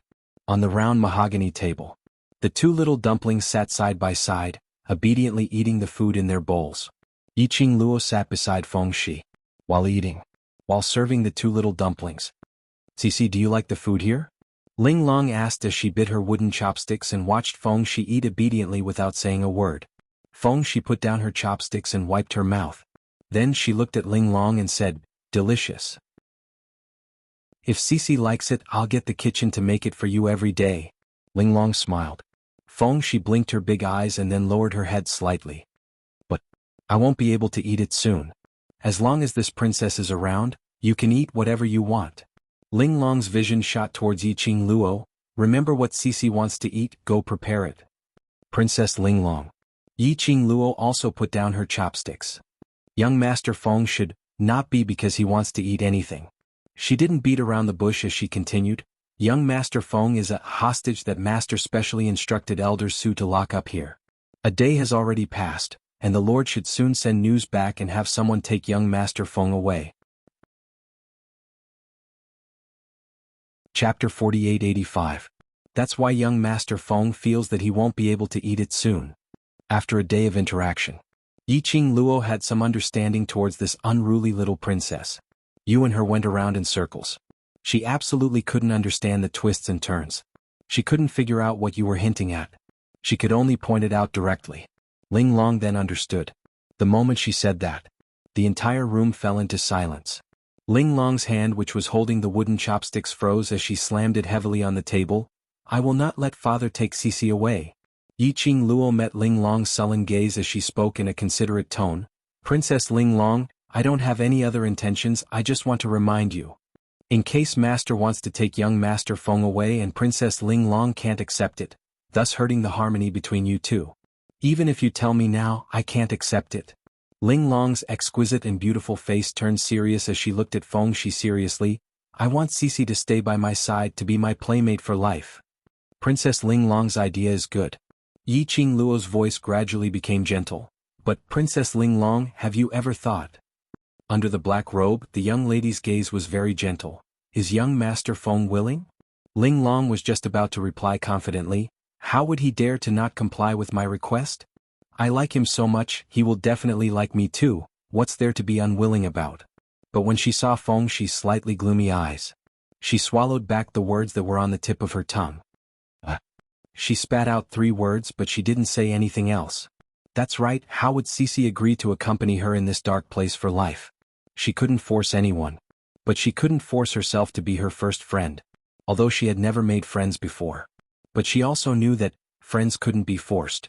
Yiqing Luo looked at their silent expressions as she eased the atmosphere. "Princess Linglong, do you know the reason why Master kidnapped young Master Feng? If you know the reason, perhaps you can let young Master Feng stay by your side safe and sound." "I don't know." Linglong hung her head in defeat. "My father has never allowed me to ask about him." Yiqing Luo consoled him. "Young Master Feng is after all the Feng family's direct grandson, so master shouldn't be too overboard. No. I'm going to find my father. Ling Long suddenly slammed the table and stood up. Cici is my friend. I can't let royal father hurt Cici. Saying that, she didn't wait for Yiqing Luo's reply or Feng Shi's reaction. He hurriedly walked out of the door. That was called valiant and high-spirited. Yiqing Luo. This little princess was really a doer. He was in a hurry. Princess Ling Long, where are you going? Princess Ling Long, Princess Ling Long. Outside the door, the servants called out. Ling Long walked very quickly.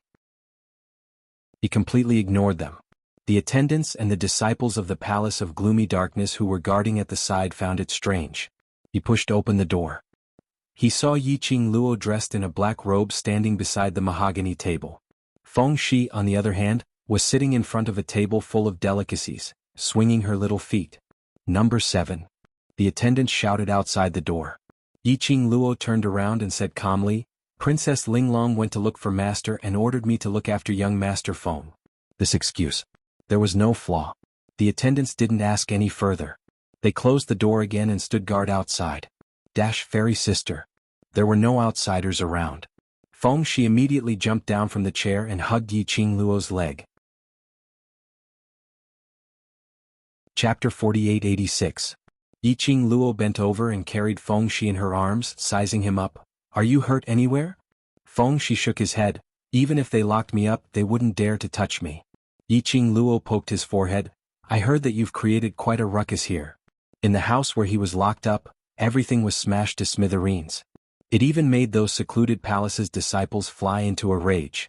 They even compromised and went out to buy candied haws? Feng Shi was probably the only one who could enjoy such treatment. But the attitude of the secluded palace's disciples. On the contrary, it made Yiqing Luo feel uneasy. This was enough to tell. The mastermind of the secluded palace needed Feng Shi. What did the mastermind of the secluded palace want to do to Feng Shi? What did he need Feng Shi to do? Yiqing Luo suppressed the suspicions in her heart as she rubbed Feng Shi's head. Sister is here, I'll bring you out soon. She paused and lowered her voice. Princess Ling Long likes you very much. If you keep following Princess Ling Long, she can protect you. When she mentioned Ling Long, the smile on the little man's face gradually faded. He pursed his lips as he drooped his head. His forehead rested on Yiqing Luo's shoulder. His voice sounded a little gloomy. Fairy sister, I don't want to lie to her. Yiqing Luo knew that the her he was referring to was Ling Long. Yiqing Luo laughed lightly. Cici also likes Princess Ling Long? Emma. Feng Shi nodded without hesitation. Princess Ling Long treats me sincerely, I don't want to lie to her. All right. Yiqing Luo had no intention to refute as she gently rubbed the little dumpling's head. Cici, do whatever you want to do. Feng Shi suddenly raised his head. Her black and white eyes were sparkling. He grinned as his eyes curved. Amen. All the uneasiness and unhappiness in the bottom of his heart had completely dissipated. But, Cici, we have to leave this place. Yiqing Luo's vision looked towards the tightly shut door. Princess Ling Long isn't around and the attendants and secluded palace's disciples outside all think that I'm guarding you.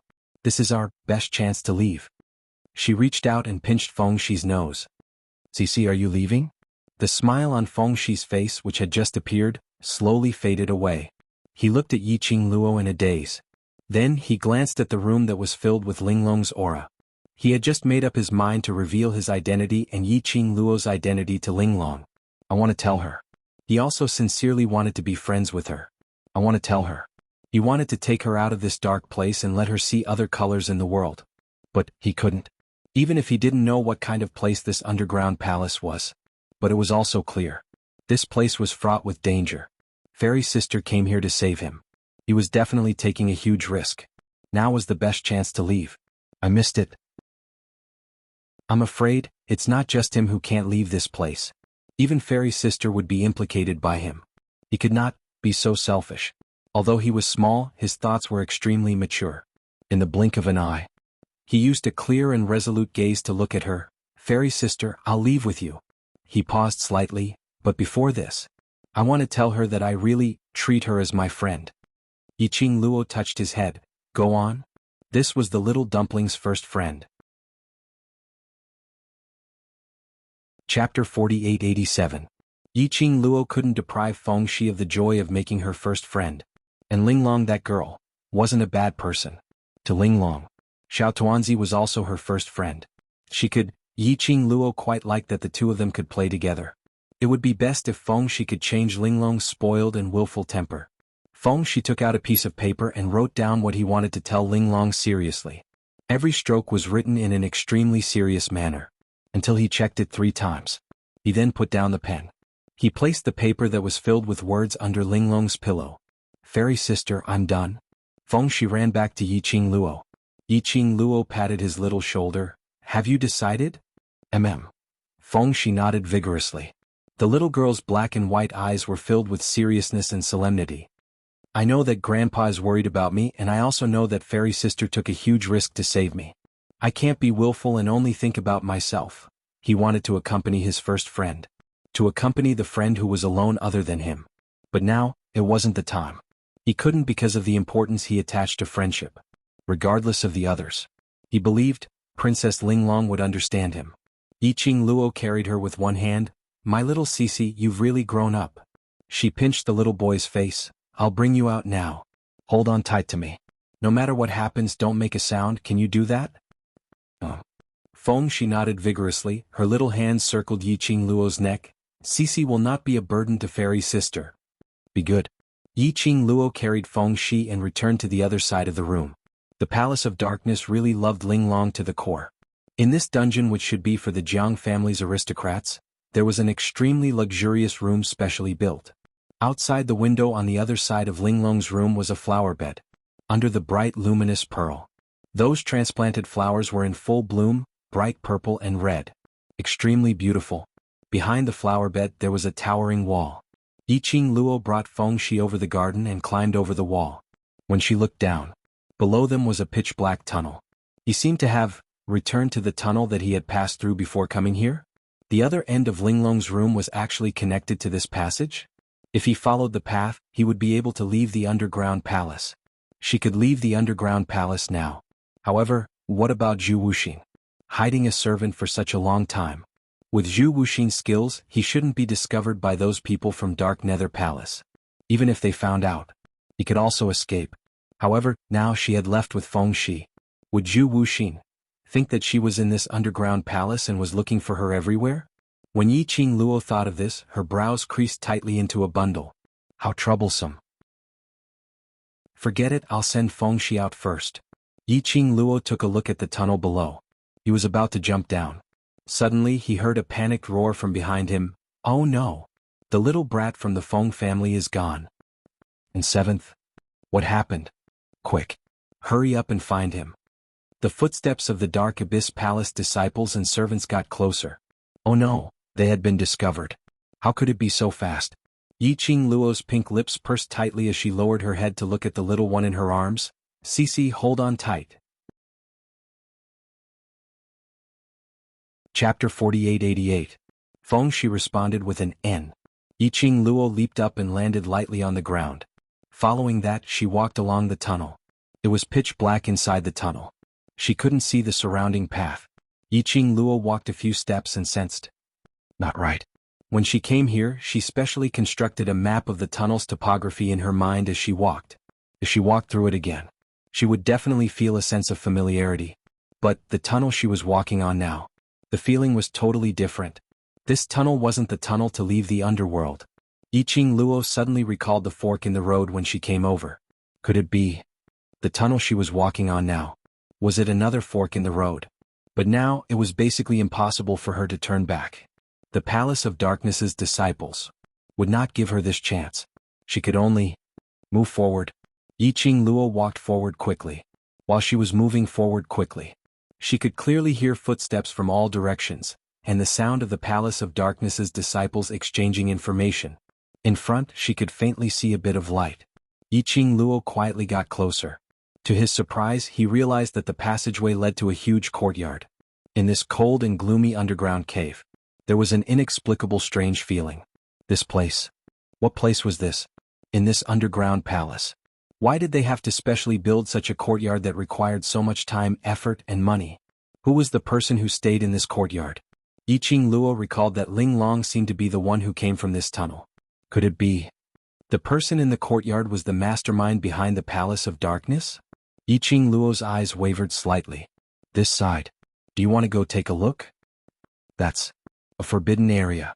But we searched the entire underground palace and didn't find Feng family's brat and number 7. The disciples guarding the entrance of the underground prison didn't see the both of them leaving. Perhaps they are hiding here. Behind them, the Palace of Darkness's disciples' voices were getting closer. They were still feeling uneasy, hesitating if they should come over to search. Yiqing Luo heard their discussion as her heart started to pound. This was a forbidden area? There was actually a forbidden area in the Palace of Darkness's base? What kind of secret or treasure was hidden here? Yiqing Luo raised her eyebrows slightly, held Feng Shi tightly and jumped into the courtyard. Forbidden areas were the best places to hide. It was the moment she jumped into the courtyard. Footsteps could be heard from outside the courtyard. The disciples of Gloomy Palace caught up. Are we going in? I don't think so. What if the person is really hiding inside? Elder Su said that if we lose sight of him, all of us will have to die with him. Either way I'll die. Let's go in. The disciples of Darkness Palace chattered for a long time outside the courtyard. In the end he decided, enter. Yiqing Luo's current position. It was very close to the courtyard gate. As long as those people came in, she would definitely be discovered. But the place where she was standing now was a little awkward. The ground was covered with a thick layer of withered yellow leaves. All she had to do was lift her foot slightly and put it down. The rustling of leaves was extremely obvious. When those people heard it, they would be able to detect her position. The Palace of Darkness's disciples got closer to the courtyard gate bit by bit. From the footsteps there were about 10 over of them. Yiqing Luo's heart started to race. The courtyard gate slowly was pushed open. Chapter 48-89. 10 over figures walked into the courtyard uneasily. They just needed to take another 2 steps forward. Just a side glance and there was a possibility. Yiqing Luo's slender fingers pressed on Feng Shi's head. She was silently guessing in her heart whether there would be a chance for Feng Shi to escape later. Just as the dozen or so figures entered the courtyard and were about to look around, her body suddenly felt light. Her mouth was covered by someone. She was dragged onto the big tree branch behind her. The leaves rustled. This attracted the attention of the secluded palace's disciples. Under the dim illumination of the luminous pearl, the leaves swayed along with the chilly wind.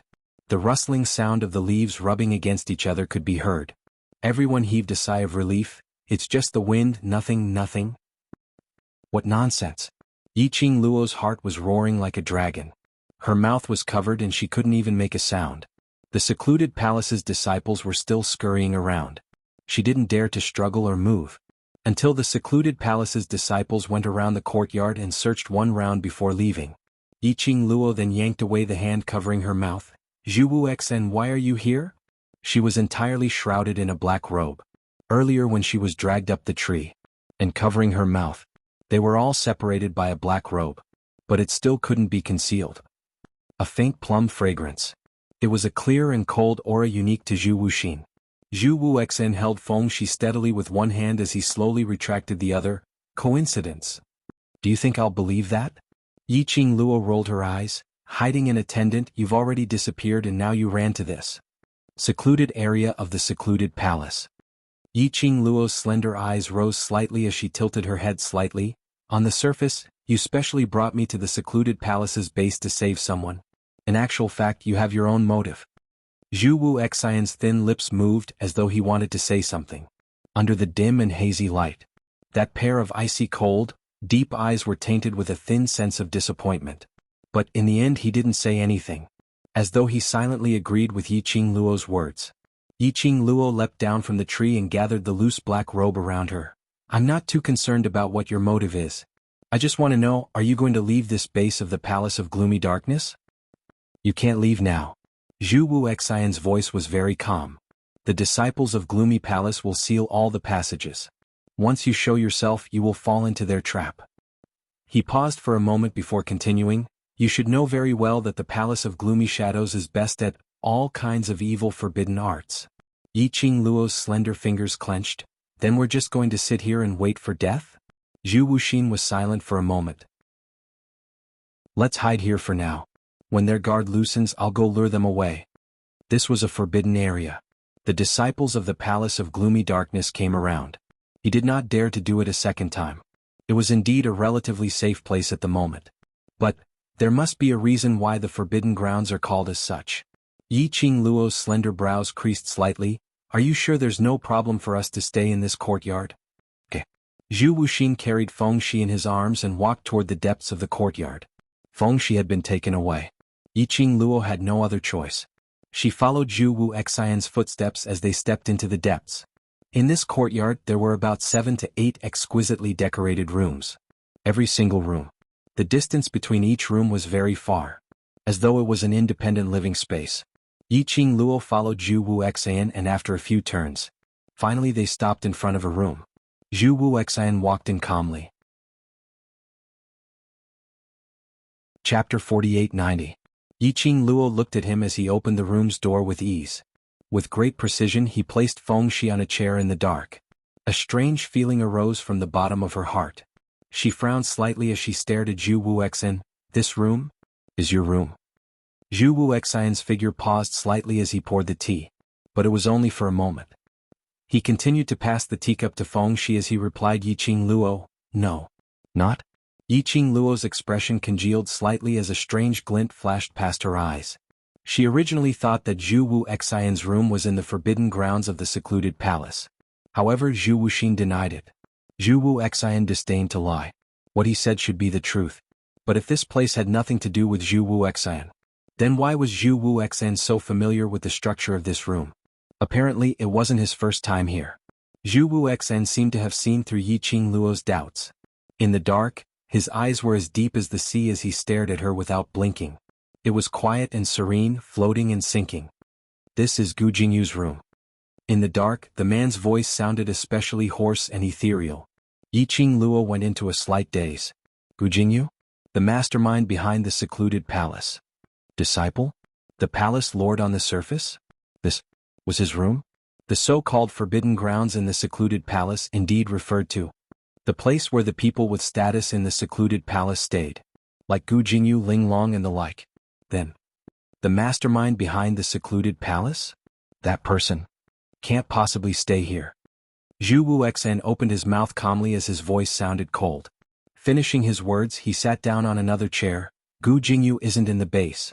If the lights are lit, it will easily alert the servants in the courtyard. The room was dark. It wasn't so dark that one couldn't see their fingers in front of them, but it was slightly dim and one could vaguely see the silhouette of a figure. Yi Qingluo walked slowly to Feng Shi's side and stood still as both her hands gently pressed on Feng Shi's shoulder.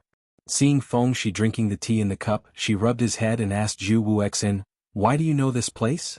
"I came here when I was discussing matters in the past," Zhu Wuxian explained. In other words, he had been here before. He was referring to the time when they worked together with the Palace of Darkness. And now he was innocent. Yi Qingluo nodded. "Then how long are we going to hide here?" "It's not convenient for you to bring a child with you now." Zhu Wuxin's expression was calm. "Wait until there are fewer people guarding the entrance before you leave."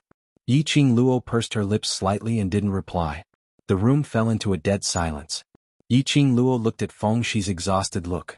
He bent down and picked him up, wanting to let him sleep for a while. The next moment, Zhu Wuxin's hands were already stretched out. He picked up Feng Shi before her. "There's a bed over there." Yi Qingluo remained silent. He followed Zhu Wuxin into the inner room. Feng Shi had been a bit nervous, but after lying on the bed for a while he fell asleep. Yi Qingluo sat by the bed as her gaze congealed on Feng Shi's sleeping face. Zhu Wuxin stood at the side. "You can also rest for a while and recuperate." "No need," Yi Qingluo replied indifferently. There wasn't much fluctuation in her tone. In the darkness, Zhu Wuxian's eyes rippled slightly. His eyes, which were as deep as the sea, gazed deeply at the young lady. "You really want to cut off all relations with me?" he asked. Yi Qingluo didn't even raise her head. "There's no relationship between you and me." Chapter 4891. Zhu Wuxian scoffed lightly. There was a hint of cold mockery in her laughter. "Really?" His voice was hoarse and his emotions were unclear. "If a woman is heartless, she's really heartless." Yi Qingluo's expression remained unchanged. "I don't know about other women, but I'm indeed this heartless. So, you don't have to express your goodwill to me intentionally. She had no way to stop others from liking her and being obsessed with her. The only thing she could do was to reject. No matter if Zhu Wuxian was obsessed with her in the past, or the current adoration, that wasn't important. Because no matter what kind of feelings, it had nothing to do with her. But this kind of you makes me like you even more. Zhu Wuxian seemed as though he couldn't hear Yiqing Luo's rejection as he gave a low laugh. That murmur of a voice. It was filled with a strange charm. Yiqing Luo's slender brows creased as a strange feeling arose in her heart. But not waiting for Yiqing Luo to speak again, Zhu Wuxian had already turned around. Take a rest first, I'll go out and take a look. After Zhu Wuxian left, there was only her and the sound asleep Feng Shi left in the room. An unfamiliar place. An unfamiliar environment. Even though Zhu Wuxian said that as long as there were no lights here, it would be very safe. Yiqing Luo couldn't help but pay attention to the surrounding environment. She didn't dare to let her guard down. In her mind, she had been rehearsing the plan to leave the underground palace. Not knowing how long had passed. Dang! A soft sound was heard from afar. She could faintly see the lights shining brightly. The bright lights were getting nearer.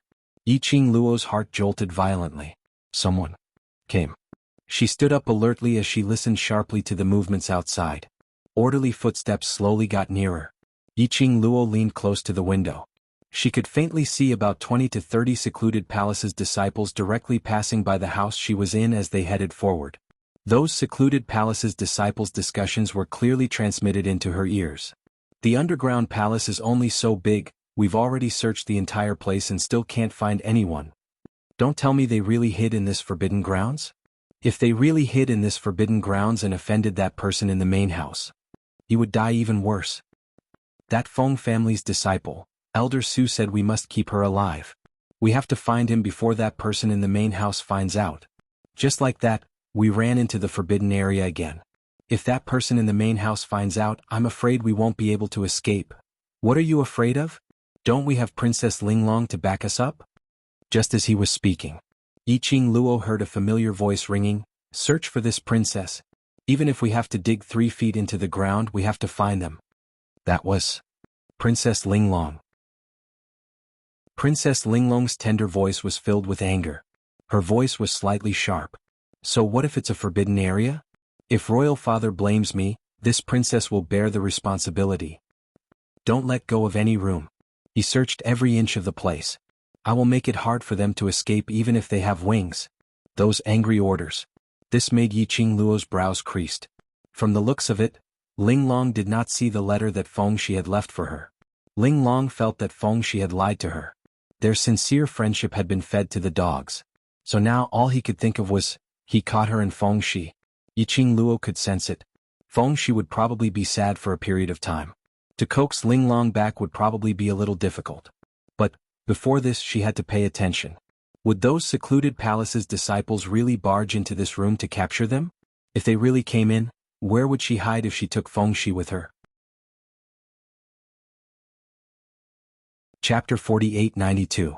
The noises outside got louder and louder. More and more people came. It seemed like all the disciples of the gloomy palace in the underground palace had gathered here. About half an hour later, the noises outside slowly became softer. Indistinctly they heard Linglong's angry bellow, "What's the use of father keeping you bunch of rubbish? You can't even find 2 people. Search for this princess. Search clearly. Don't miss any spot." Linglong bellowed furiously. The bunch of secluded palace's disciples were trembling in fear. They were afraid that they would make Princess Linglong unhappy and become a target. And at this moment, an extremely low voice was heard from outside the door. "This room? Do you want to search?" The voice was very close. Yiqing Luo knew. This person was asking about the room. He was referring to the room she was in right now. Her heart thumped fiercely and she held her breath. And just as that secluded palace's disciple asked this question, the other secluded palace's disciples all turned silent. This room is Palace Lord's room. Palace Lord hates people touching his things. If Palace Lord knew that we had stepped into his room, I'm afraid. The secluded palace's disciples didn't finish their words. But everyone understood the meaning behind those words. Palace Lord had always been a loner. He wasn't close to anyone. And he hated anyone who got close to his turf. Previously, there was a female disciple who tried to sneak into Palace Lord's room. In the end she was thrown out of the room. That female disciple ended up in a miserable state. After that, Palace Lord even got someone to clean up his room from top to bottom, as though it was tainted with something dirty. From now on, everyone knew about Palace Lords. Misophobia. There's no sound in the room, so it shouldn't be possible for him to be inside. Someone found an excuse. That Feng family's girl is so young, so she shouldn't know how to restrain her presence. If that brat is really hiding here with so many of us here, how could we not sense his presence? Everyone nodded their heads in agreement. A group of people ready to leave again. Yi Qing Luo's heart didn't feel at ease because of this. As expected. The next moment she heard Ling Long's voice nearing them. What are you all standing here for? Have you checked that house? Princess Ling Long, this is the palace master's room, a disciple of the Abysmal Palace reminded. So what if it's Brother Yu's room? Go in and check. Ling Long directly dragged him into the room. If Brother Yu blames me, I will take responsibility. Bang. The door was slammed open. A loud sound of collision rang out. Yi Qing Luo immediately stepped back and bent down to carry Feng Shi. His gaze focused on the window at the side. Little by little, he carefully moved towards the window. Under Ling Long's threatening gaze, the disciples of Abyss Palace entered the room uneasily. The flames flickered. Yi Qing Luo could clearly see the reflection of a few figures outside. Step by step he approached them. They were in the foyer. She's in the back room. They were only a few steps away. Yi Qing Luo's eyes sunk slightly as she bent down slightly, preparing to leap out of the window. What are you doing? Suddenly, a melodious voice like a bell rang out. That voice was soft and gentle, yet it did not lose the charm of a mature woman. It was extremely pleasant to the ears. Moreover, it was filled with the dignity of a superior. The moment this voice was heard, the entire courtyard's voices stopped abruptly. Even the people outside the room froze on the spot, motionless. Chapter 48-93. Sister Qinggu. When Ling Long heard that voice, her tone became much more obedient. The voice of the woman named Qinggu came again. What's with all the noise? The person that father caught ran away. I'm catching them, Ling Long replied obediently. She was no longer as arrogant as before. Go ahead and catch them. Don't make a scene here, Qinggu said in a low voice. Go and get everyone back. Don't run into the courtyard. Sister Qinggu. Ling Long said coquettishly. Those two people have angered me. I want them to pay the price. I've searched the entire underground palace but I can't find them. They must be hiding here. How would I not know if they are hiding here? Qing Ji's tone was even more stern. If you continue to make a scene, you can forget about staying in this base. Ling Long sniffled in fear. She had never been wrong before.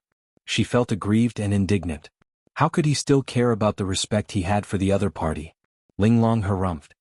Do you think I don't know that you brought an outsider to hide in the courtyard behind father's back? Qing Ji's tone was low and threatening. Ling Long. Ling Long was unmoved. He's a man, right? Sister Qinggu, you like him, right? But if this matter were to reach royal father's ears, guess. What would happen to royal father? Are you threatening me? Qing Ji's tone was cold and murderous.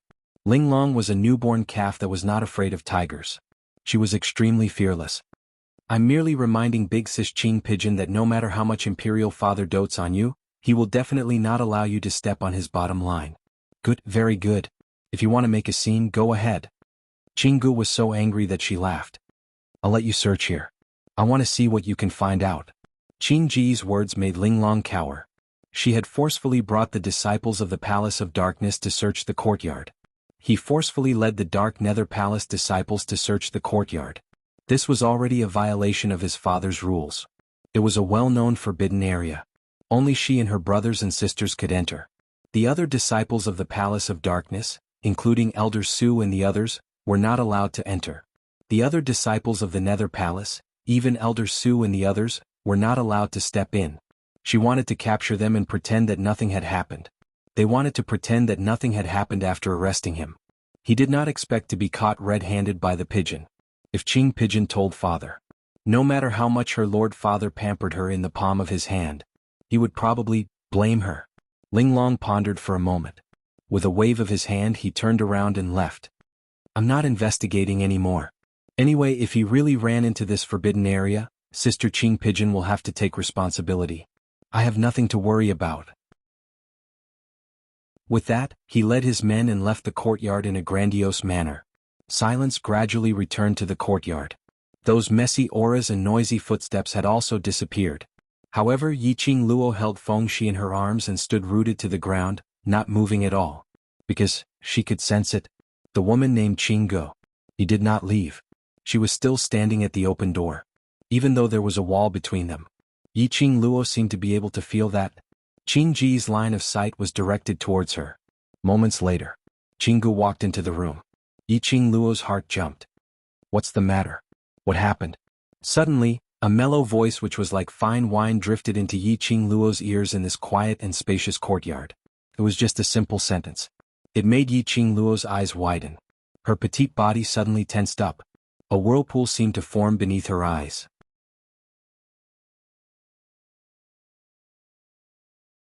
Chapter 48-94. And at this moment Qinggu walked into the room. When she heard that voice, she immediately stopped in her tracks. Even her voice became high-pitched. It's just that the princess is fooling around. It's nothing serious. She left the room and closed the door. After that, she walked briskly towards the direction of the voice. The tone changed from Qinggu. And that briskly footsteps. Yiqing Luo was sure. She was indeed like what Ling Long had said. Adoring that man. But Yiqing Luo's long eyelashes trembled slightly. She stood stiffly on the spot in a daze for some time. Until her arms which were hugging Fengxi felt a little heavy. She then regained her senses and placed Fengxi back on the bed. She sat back on the bed. Her long and narrow eyes were cold in the darkness, as though it had blended in with the ink. Did she hear wrongly? That voice earlier was familiar. Even if it was just one word, she could tell who it was. Diamo Xian. That was Diamo Xian's voice. Was it an illusion? Had she missed Diamo Xian too much and heard wrongly? Yiqing Luo kept trying to find excuses. But she was very clear. There was no way she could have heard Diamo Xian's voice wrongly. His voice was so familiar that it penetrated deep into her bones. Her heart was in a mess. Why was Diamo Xian in the base of secluded palace? If he was so close, why hadn't he gone to the Feng residence to look for her for such a long time? And what was the relationship between him and that lady named Qinggu? The more she thought, the more confused her thoughts became. Various kinds of melodramatic plots played in her mind. Of course, these melodramatic plots weren't because Diamo Xian had betrayed Chejio or had fallen in love with someone else. She had 100% trust in Diamo Xian. But she couldn't control her imagination. Other ladies were obsessed with his peerless looks and forced him to marry her. No matter what Diamo Xian's reason was. He was alone meeting a lady whom she didn't know. This was a huge mistake. Believing was one thing. However, it was another matter to feel unhappy in his heart. Yiqing Luo's slender fingers clenched into a fist. He continued to let his imagination run wild. She reckoned that she would have to demolish the house. No. She must go over personally and ascertain with her own eyes whether that person was Diamo Xian or not.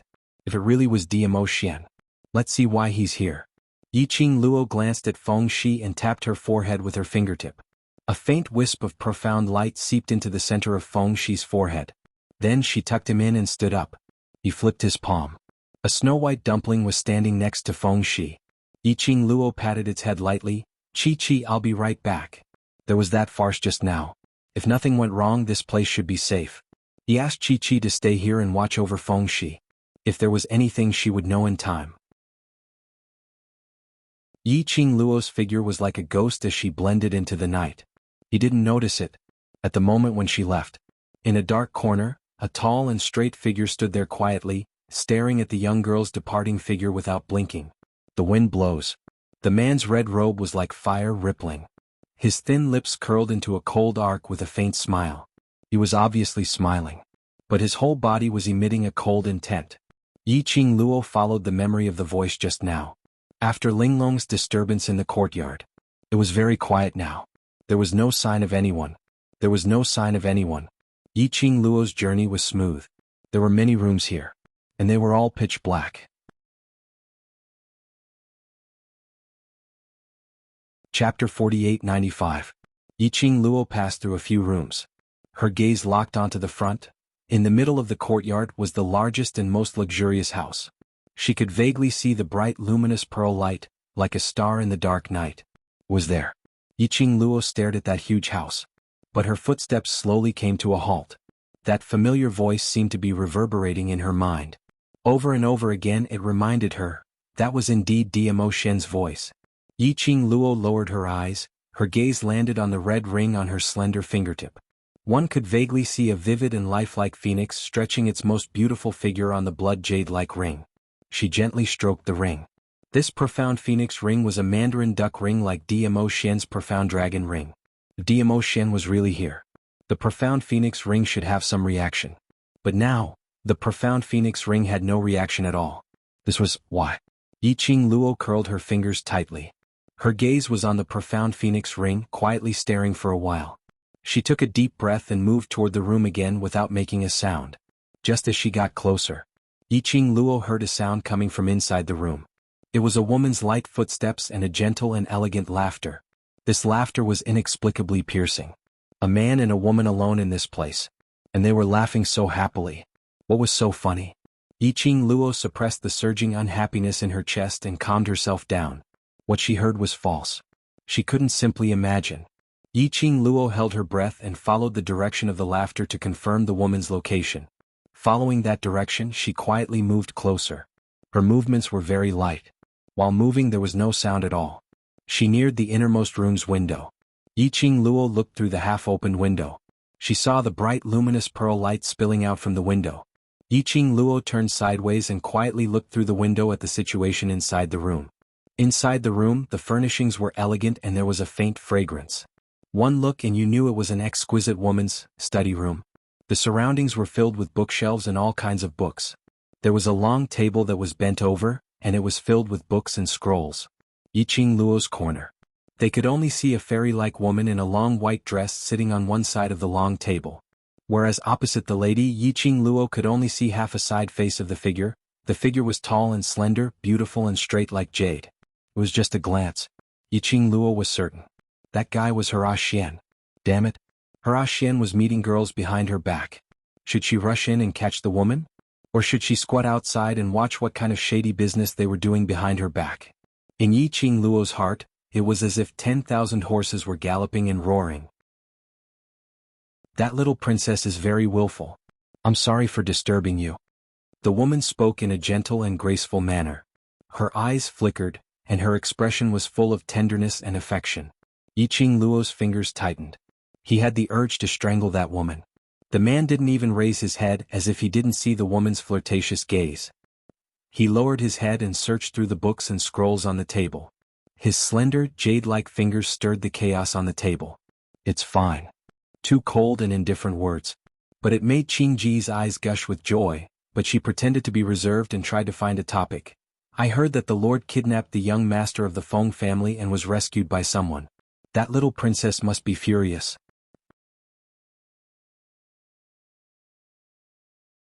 Chapter 4896. The man who had been looking down at the book suddenly raised his eyes. Her black hair was as fine as flowing water and spread out like fine silk.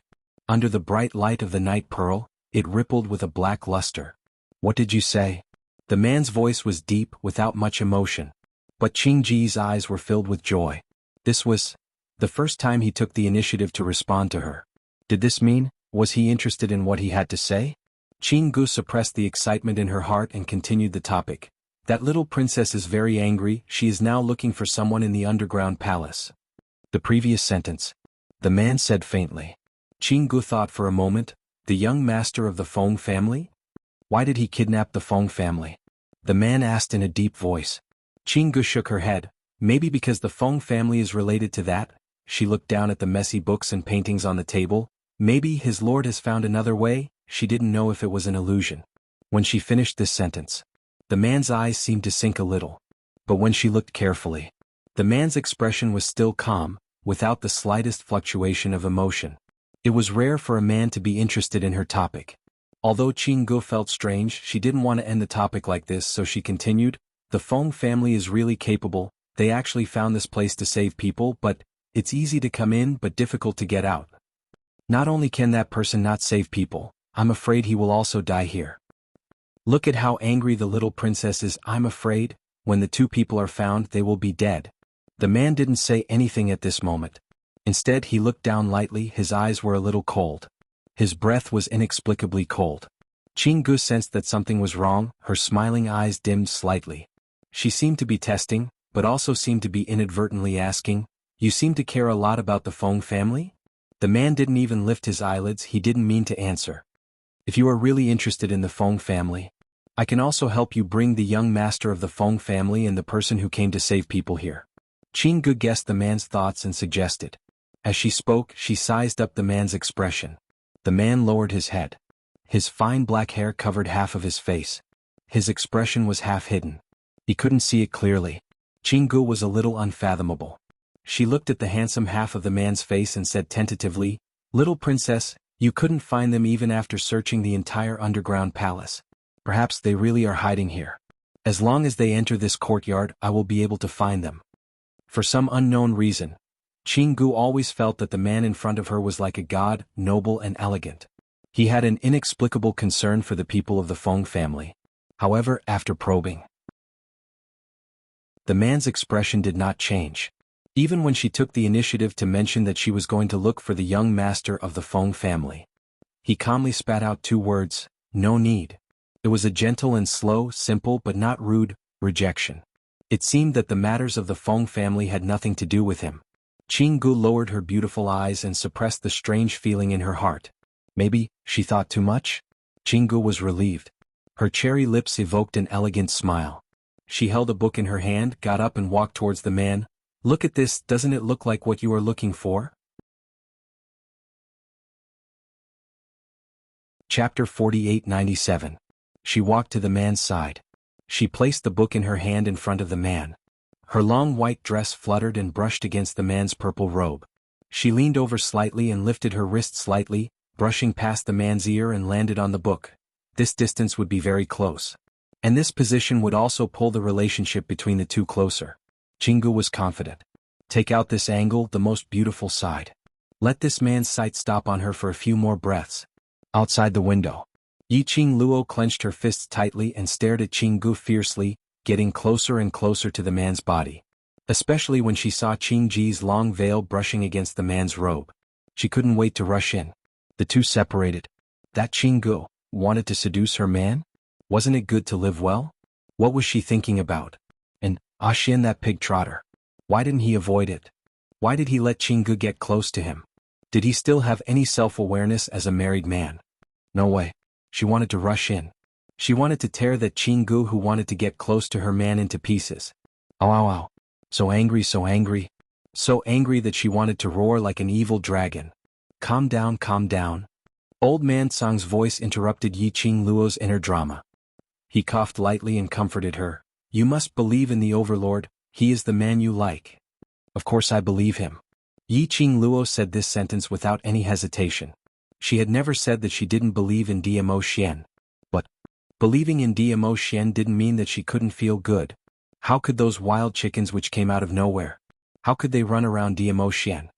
Since you believe in him, then you should believe that he will not have any ill intentions towards you. Old man Song could clearly feel Yiqing Luo's suppressed manic emotions. Yiqing Luo replied naturally, of course. She raised her chin and sneered in her heart. That Chingu, is she better looking than me? Smarter than me? Just a piece of trash. Old man Song listened to the young lady's sophistry. How could a piece of trash make her so angry? Was she really as calm as she looked on the surface? He didn't dare to say it, nor did he dare to ask. Yiqing Luo stared fixedly at the two people who were getting nearer and nearer. He almost rolled up his sleeves and climbed in through the window. At this moment, the man sat in front of the table with his head slightly lowered. It was as though he had sensed something. He turned his head and looked out of the window. His obsidian eyes were as deep as the sea. It was like a whirlpool that could cause one to fall into it with a single glance. Yiqing Luo leaned against the wall, taking big mouthfuls of air silently as she asked in her mind, Did he see it? Did he see it? I dodged so quickly that he probably didn't see me, right? Just now, at the critical moment. She jerked her head back. But she did not know. If Dmo Xian had captured her silhouette, she was very fast. But Dmo Xian's acuity was extraordinary. Even if he saw it, he would know it was you and would not come out to catch you. What's there to be afraid of? Old man Song did not understand what Yiqing Luo was panicking about. Yiqing Luo hugged her head. If Ah Xian knew that I was peeping at him, I would be so shameless. Old Man Song. Inside the house. The man who was looking out of the window had a trace of mischievous smile in his eyes. Even his entire face seemed to have softened a little. Chapter 48-98. Qinggu was preparing to approach the man quietly to carry out her plan. What entered her eyes was a smear of gentleness. Her heart felt as though it had been shot by an arrow, as a little deer was pounding around. Overlord. A flirtatious voice called out to the man softly. Qingji's body leaned forward slightly as she wanted to get closer. A swoosh sound was heard. Qingji's outstretched hand was blocked by a book. Tightly, the end of the book was slightly exerted. Qinggu was pushed 2 steps away from the man. That book was casually thrown aside from the man's hand. That kind of nonchalance. As though he was throwing away unnecessary rubbish. Overlord. Qingji's heart skipped a beat as her voice turned hoarse. Her delicate and gentle face revealed a tinge of coquettish grumbling. She hadn't finished her words. Her throat was choked by the man's icy cold gaze. Don't come near me. The man's voice was emotionless, so bland that it was almost cold. That kind of coldness and heartlessness, a direct and decisive rejection. Qingji's heart suddenly felt a little pain. But she still lowered her brows, lowering her attitude to the lowest. Yes, I've overstepped. When Yi Qinggu cautiously stuck her head out again looking into the window, Qinggu had already returned to her original seat. As for Dmo Xian, he was at his original position, not moving at all. He seemed to be very focused, lowering his head to look at the book in his fingers. From the looks of it, Dmo Xian should not have sensed her presence earlier, right? She had already dodged in time. If Dmo Xian saw it, based on his vigilance, he would definitely check it out. But Dmo Xian had no reaction at all. He should not have sensed it. Thinking of this, Yiqing Luo heaved a sigh of relief. While she was relaxing, Yiqing Luo couldn't help but think. What was Dmo Xian trying to investigate in this base of secluded palace? This woman called Qinggu. What the hell was this? From Linglong's words earlier, she could tell. The people in secluded palace actually knew that there was an outsider man in Qingji's room. Presumably that sinister and cunning person behind the scenes in secluded palace knew about this. But why? Would he allow Dmo Xian to stay in secluded palace's base? The people behind the palace of gloomy darkness were not afraid. Had Dmo Xian really found something? He was deep in thought. Yiqing Luo suddenly raised her vigilant eyes and looked behind her. She heard the sound of footsteps approaching. Under the misty night sky, the light from the luminous pearl shining through the window flickered. A figure walked out of the darkness. Her red dress was completely different from her cold and indifferent temperament. But it had a different kind of tension and charm. Zhu Wuxin. How did he find his way here? Yiqing Luo frowned slightly as she shot him a warning stare. Zhu Wuxin's sleeve moved slightly, revealing a small figure. Xiao Tuanzi opened her eyes and looked around, her eyes filled with worry and anxiety. Yiqing Luo's brows creased even more tightly. Why, did Zhu Wuxin bring Fengxi here? She cautiously glanced through the window and saw that the man was still maintaining his original posture. The person in the house was Dmo Xian. That man was too sharp. There is some movement here. It was highly possible that Dmo Xian would sense it. She took quick steps forward and took Fengxi from Zhu Wuxin's arms. Fengxi immediately wrapped her arms tightly around her neck, as though she had been given a huge shock. Yiqing Luo took a look at the direction of the room and patted Fengxi's back lightly. Her gaze congealed slightly, as though it was covered with a layer of darkness. Chapter 48-99. The young lady was quiet and her gaze was heavy. She looked at Zhu Wuxin for a long time before she slowly retracted her gaze. Then she hugged Fengxi tightly and turned to leave. Zhu Wuxin's icy cold lips curled upwards, revealing an unfathomable smile. There was Zhu Wuxin and Fengxi. If there was any movement between the two of them, it would be a piece of cake for the people in the room to find out. Although she was very unwilling to let the two of them be alone in the room. But now, for Fengxi and her safety, and because of Dmo Xian, she wasn't clear about the reason why Dmo Xian was in the base of the Palace of Darkness. But Dmo Xian must have his own motives. She couldn't disturb Dmo Xian, and she couldn't let the disciples of the Palace of Darkness disturb Dmo Xian. Overlord. Qingji's voice was as gentle as the wind. She stared at Dmo Xian's slender jade-like fingers that were holding onto a piece of paper. This page, is there a clue? He stared at the contents of the page. It had been a quarter of an hour. He didn't turn the page. He just stared at it in a daze. This made Qinggu, who had been paying attention to him, feel strange. Just as Qinggu shouted, "Lord Dizun," Diamo Xian's fingers tightened. The thin book paper was torn in half with a tearing sound. In the quiet study, the sound was extremely clear. "Overlord?" Qinggu was startled. Diamo Xian slammed the book on the table. The force was so great that the books on the table were blown away by the strong wind, which scattered all over the floor. There was no emotion on that peerless face. Between his brows was a bone-chilling coldness. It was as if it carried the force of a thunderbolt. A storm was brewing. "Overlord, what's the matter?" This was the first time Qinggu had seen such a powerful Diamo Xian. Her delicate body trembled slightly from the shock. Diamo Xian's dark eyes were fixed on the direction outside the window. The wind was blowing and there was no sound outside the window. That was the owner of the pair of eyes that was watching him. The aura had disappeared. And, at the moment when he disappeared, he could clearly feel it. The other was an aura that made people want to do evil. Yi Qingluo carried Feng Shi as she returned to Gu Jingyu's room. "Why are you awake?" Yi Qingluo rubbed Feng Shi's head, indicating that he could speak now. Feng Shi's face turned red as she hugged Yi Qingluo tightly.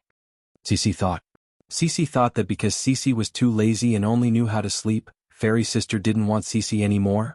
The little person's voice was crisp and clear, and there was even some fear and panic in it. Yi Qingluo placed her by the bedside. "No matter, it's not entirely Cici's fault that Cici wants to sleep." She glanced meaningfully at Zhu Wuxin, her pink lips curling into a deep arc with unknown meaning. Just now, as soon as he entered this room, Chu Wuxin poured a cup of tea for Feng Shi. There was clearly something wrong with the tea. However, seeing that it was only a few hours of rest, he didn't think too much of it. Therefore, she didn't stop Feng Shi from drinking that cup of tea. It was normal for Feng Shi to feel sleepy and doze off after drinking that cup of tea.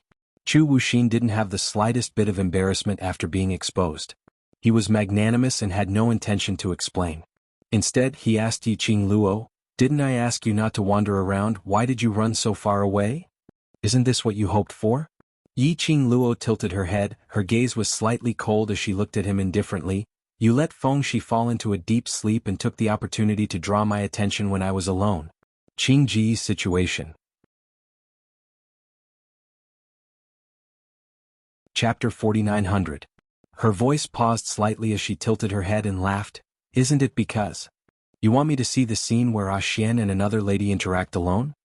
Zhu Wuxian didn't say a word. The gaze which he shot towards Yi Qingluo was filled with an unknown deep meaning, as though he wanted to see her into his eyes.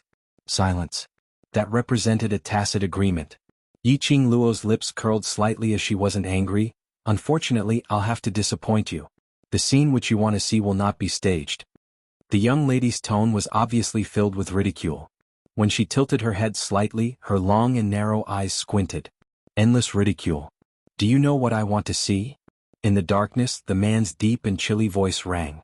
Yi Qingluo raised her brows. "Do you need to ask me what you want to see next?" "I'm curious." Zhu Wuxin suddenly walked nearer to her as his footsteps were slightly heavy. "In your heart, how do you see me?"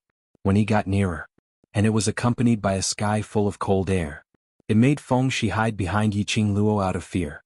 Yi Qingluo hugged Feng Shi with one hand as she comforted his frightened heart while looking at him without any change in expression. "You don't want to know. But I do." Zhu Wuxin got nearer as his chilly intent pounced on her. Yi Qingluo's eyes were gloomy as her long and narrow eyes were filled with a complicated glint. She pinched Feng Shi's hand lightly as she caressed it casually. She spoke calmly as her lips curled into a cold smile. "Do you want to hear the truth or a lie?" "A lie." Zhu Wuxian replied without any hesitation. Yi Qingluo, wishful thinking. A man who didn't play his cards according to the norm was really quick-witted. She shouldn't have asked a truth or a lie. Her face was solemn as she put on a serious look. "I'm a kind young lady, I only speak the truth." Following that, she shot him a cold glance as her voice was indifferent. "Actually, in my heart, I feel that you are rather annoying." Zhu Wuxian's expression remained unchanged, and Yi Qingluo didn't beat around the bush as she went straight to the point. "What you're thinking, isn't it to see a gap between Xian and me, making me misunderstand that Xian has betrayed me?" All sorts of schemes. In the end, it was just for her to see it with her own eyes. the man she loved even when he knew that she was also in the god realm. However, he was still hiding in this place with another woman. A man and a woman alone together. As for the other woman, it was obvious that she liked him. If it was any other woman who saw this scene, they would definitely be shocked. He was afraid that he would lose his mind and lose his rationality. Thus, it affected the relationship between them. "Aren't you angry?" Zhu Wu Xian neither admitted nor denied it. Instead, he asked another question. Yiqing Luo replied calmly, "I'm angry." She raised her eyebrows. "Of course I'm angry, but I'm not angry because he betrayed me, because I know that in this world, no one will love me more than Xian." Zhu Wuxin's brows furrowed tightly. His thin lips moved as if he wanted to refute. But in the end he stopped himself from saying anything. Yiqing Luo's pink lips curled up as her smile was tainted with some gentleness. "I believe that Xian will not betray me." "Ha!" Zhu Wuxin sneered in a low voice. The coldness in his eyes intensified. He stood in front of the young lady as he looked down at her from a high position. In the darkness, the outline of his grave and stern face was faintly discernible. That pair of serene eyes suddenly revealed an icy glint. "I indeed know that he's here." Zhu Wuxin's voice sounded abnormally deep. Chapter 49:01. I indeed want you to see with your own eyes how the person you love is surrounded by other women when you're not around. As for him, he would rather be with another woman than come and see you. Even when you were forcefully betrothed to that Feng Changqing by the acting god emperor, he didn't appear. Zhu Wu Xian's words entered her ears clearly. Like a huge bell, it struck Yiqing Luo's ears. His thin lips curled into a sneer. If he really cared about you and valued you, he wouldn't have let you face that kind of situation alone. He should stand out and admit that he is the one you want to marry. Zhu Wu Xian snorted, but he didn't. The one who stood out is me, the one who is willing to take responsibility for you is also me. He doesn't have the intention to spend the rest of his life with you, and he had never thought of appearing in front of your loved ones. Yiqing Luo, wake up, he doesn't love you at all. The more Zhu Wu Xian spoke, the heavier his tone became. It almost pressured the air in the entire room, making one unable to breathe. Feng Shi's little hand clutched Yiqing Luo tightly, as her little body trembled slightly. Yiqing Luo frowned as she kept her in her arms, standing up slightly, blocking the man's icy cold aura. "Young Master Zhu, are you mistaken about something?" The young lady's voice was filled with extreme coldness. "What right do you have to judge my relationship with Xian? Whether he doesn't care about me or not, whether he values me or not, I have my own judgment. As for you, so what if you stood out at that time? To me your standing out made me feel very troublesome. Whether Xian wants to spend the rest of his life with me, that's a matter between Xian and I. Since I trust him, I will trust everything about him. And whether he loves me or not, it has nothing to do with you." The young lady's words were extremely indifferent, as though it was wrapped in ice. There wasn't any fluctuation of emotions. Like thousands of silver needles, piercing into Zhu Wu Xian's heart. In his mind, every single word of the young lady's harsh words reverberated. I only like you, that's all." "Why?" Zhu Wu Xian's gaze was heavy as he looked at the young girl's face. Bit by bit, he shifted his gaze to the way she was holding Feng Shi in her arms, looking absolutely protective. The sorrow in his eyes deepened. Even the words that came out of his mouth sounded very hoarse. "Why are you so cruel to me?" Yiqing Luo didn't avoid his line of sight. She looked into his deep, cold eyes. He enunciated each word clearly and resolutely. "I don't like you, so whatever you do, it's wrong." His words caused the entire room to fall into a deathly silence. After a long while, Zhu Wuxin laughed softly. His laughter was filled with bitterness and cold ridicule. "Because you love Dmo Xian? So no matter what he does, it's right? Right?" "Yes." Yiqing Luo replied decisively. "Ha!" Zhu Wu Xian let out another cold laugh. His chest was concussed. Suddenly he stretched out his hand and locked Yiqing Luo's wrist. Yiqing Luo's brows creased as she struggled to break free. His strength was extremely great. When Feng Shi saw this, she immediately hugged Zhu Wu Xian's hand, wanting him to let go of Yiqing Luo, let go of Fairy Sister. But Zhu Wu Xian directly stretched out his hand and held Feng Shi in his arms as his body leaned forward tightly, forcing Yiqing Luo to take 2 steps back. Her legs bent and touched the foot of the bed behind her. Chapter 4902. Yiqing Luo's brows creased slightly. What do you want to do? Zhu Wuxian locked her wrist with one hand. In the darkness, that faintly discernible grave and stern face was filled with endless coldness. The pair of eyes which blended in with the night. Like a whirlpool, as though it was going to suck in everything around it. Yiqing Luo's pupils contracted slightly. She had a bad premonition in her heart.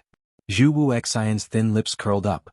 A deep and malicious voice rang beside the young lady's ear. You trust him so much, but will he believe you? Yiqing Luo realized what Zhu Wuxian wanted to do. Her expression suddenly sunk. Zhu Wuxian. Yiqing Luo bit his name heavily as her eyes seemed to be plated with a layer of frost. The young lady was furious. Her wrist, which was locked tightly by Zhu Wuxian, suddenly turned in a strange position. She withdrew her hand from Zhu Wuxian's grip. Immediately after, Yiqing Luo stretched out her arm towards Zhu Wuxian, trying to snatch Feng Shi away from his arms. But the moment she stretched out her hand, it was as though the man had seen through her actions. Yiqing Luo had just stretched out her hand, but it was intercepted by Zhu Wuxian halfway. Her fair hand was once again held by the man's broad palm. But this scene seemed as though Yiqing Luo had taken the initiative to send herself into the man's hand. And right at this moment, a bam sound was heard. The tightly shut room door was suddenly pushed open. The ground suddenly began to shake. Even the things in the room started to sway. From outside the open door, it faintly projected the glow of the luminous pearl. In the room, the two people whose murderous intent was soaring were stunned for a moment by this sudden change. In the air there was a ripple of an icy mountain's aura, as though it could freeze the surroundings into frost. The gloomy atmosphere was oppressive. The air was filled with a faint, chilly sandalwood fragrance. Yiqing Luo's pupils suddenly contracted. Xian. Hearing the young lady's soft cry, the whirlpools at the bottom of Zhu Wuxian's eyes surged more and more like surging waves. He was like a beast that had been trapped for a long time and was about to be freed. At this moment, the cold smile on his thin lips was filled with evil and malice. He grabbed the girl's wrist and bent down to, Come closer, girl. Zhu Wuxian. The refreshing fragrance of plums assaulted his nostrils. Yiqing Luo recovered from the earlier shock. She pushed Zhu Wuxian's hand away with her other hand, her fingertips moving slightly. A fiery red fan appeared between her slender, white fingers. A sharp blade came out from the handle of the fan and pierced into the man's chest. The fresh blood was not conspicuous among the red clothes. Zhu Wuxian snorted. He lowered his eyes and looked at his chest. The sharp blade stung his eyes. He chuckled softly, and the emotions in his eyes surged even more intensely. It was tight and firm, completely ignoring the sharp blade in his chest. He wrapped an arm around the girl's shoulder. He moved closer to the girl. The sharp blade pierced deeper into his chest. But he didn't care. Yiqing Luo's long and narrow eyelashes trembled slightly. Very quickly, her eyes were left with a piece of ice which was like a 1,000-year-old snow mountain, cold to the bone. The moment the man's arm wrapped around her, with a backhand she locked onto his arm. It was tight and her body was pushed out of his arm's range. She had just moved. A hand was placed on her waist. The force was extremely strong. The overbearing aura invaded her senses. Bam! A heavy object landed on the ground, reverberating through the house. Chapter 4903. That red robe fell heavily onto the ground. For a long time she didn't get up. But no one was paying attention to that side. When the strength around his waist and the scent of sandalwood lingered around his body, he felt a chill run down his spine. In Yiqing Luo's eyes, all that was left was the face that was so close to her, like a god, noble and elegant. Xian. Yiqing Luo called out softly. The man's eyes were as deep as ink, reflecting the young girl's charming and beautiful face. The moment their eyes met, it was as though there were only the two of them left in the world. Until, Overlord Yu. A lady's gentle voice was heard from the side, breaking the tenderness in the room. Yiqing Luo looked sideways towards the open door. She saw a lady dressed in white walking over. The chilly wind blew over. The lady's skirt was rolled up, like a blooming white lotus, pure and noble. It was that woman called Qinggu. The scene was a little unbelievable. Nestled in Dmo Xian's arms. Yiqing Luo was still in the mood to imagine a drama in her mind. Was this considered husband and cheating partner, caught on the spot? Her and Chu Wuxian this cheating partner? It seemed their relationship was a little complicated. Above her head, Diamo Xian's hoarse voice floated down. What are you thinking about? He didn't even look at Qing Gu from the corner of his eyes. His gaze was focused on Yi Qing Luo, and he could clearly see the various weird expressions on the young lady's face. Just a glance. He knew that his young lady was daydreaming again. Yi Qing Luo seemed as though she was caught red-handed as her cheeks flushed red and coughed violently. Nothing?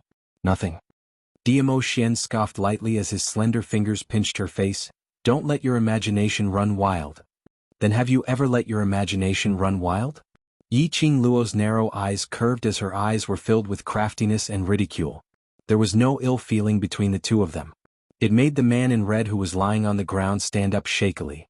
Blood was gushing out from his chest. The corners of her lips were also bright red. But he was still smiling. The curve of his thin lips was clear and cold. That smile was startling to see. The scene in front of him was so warm that it could not contain anyone.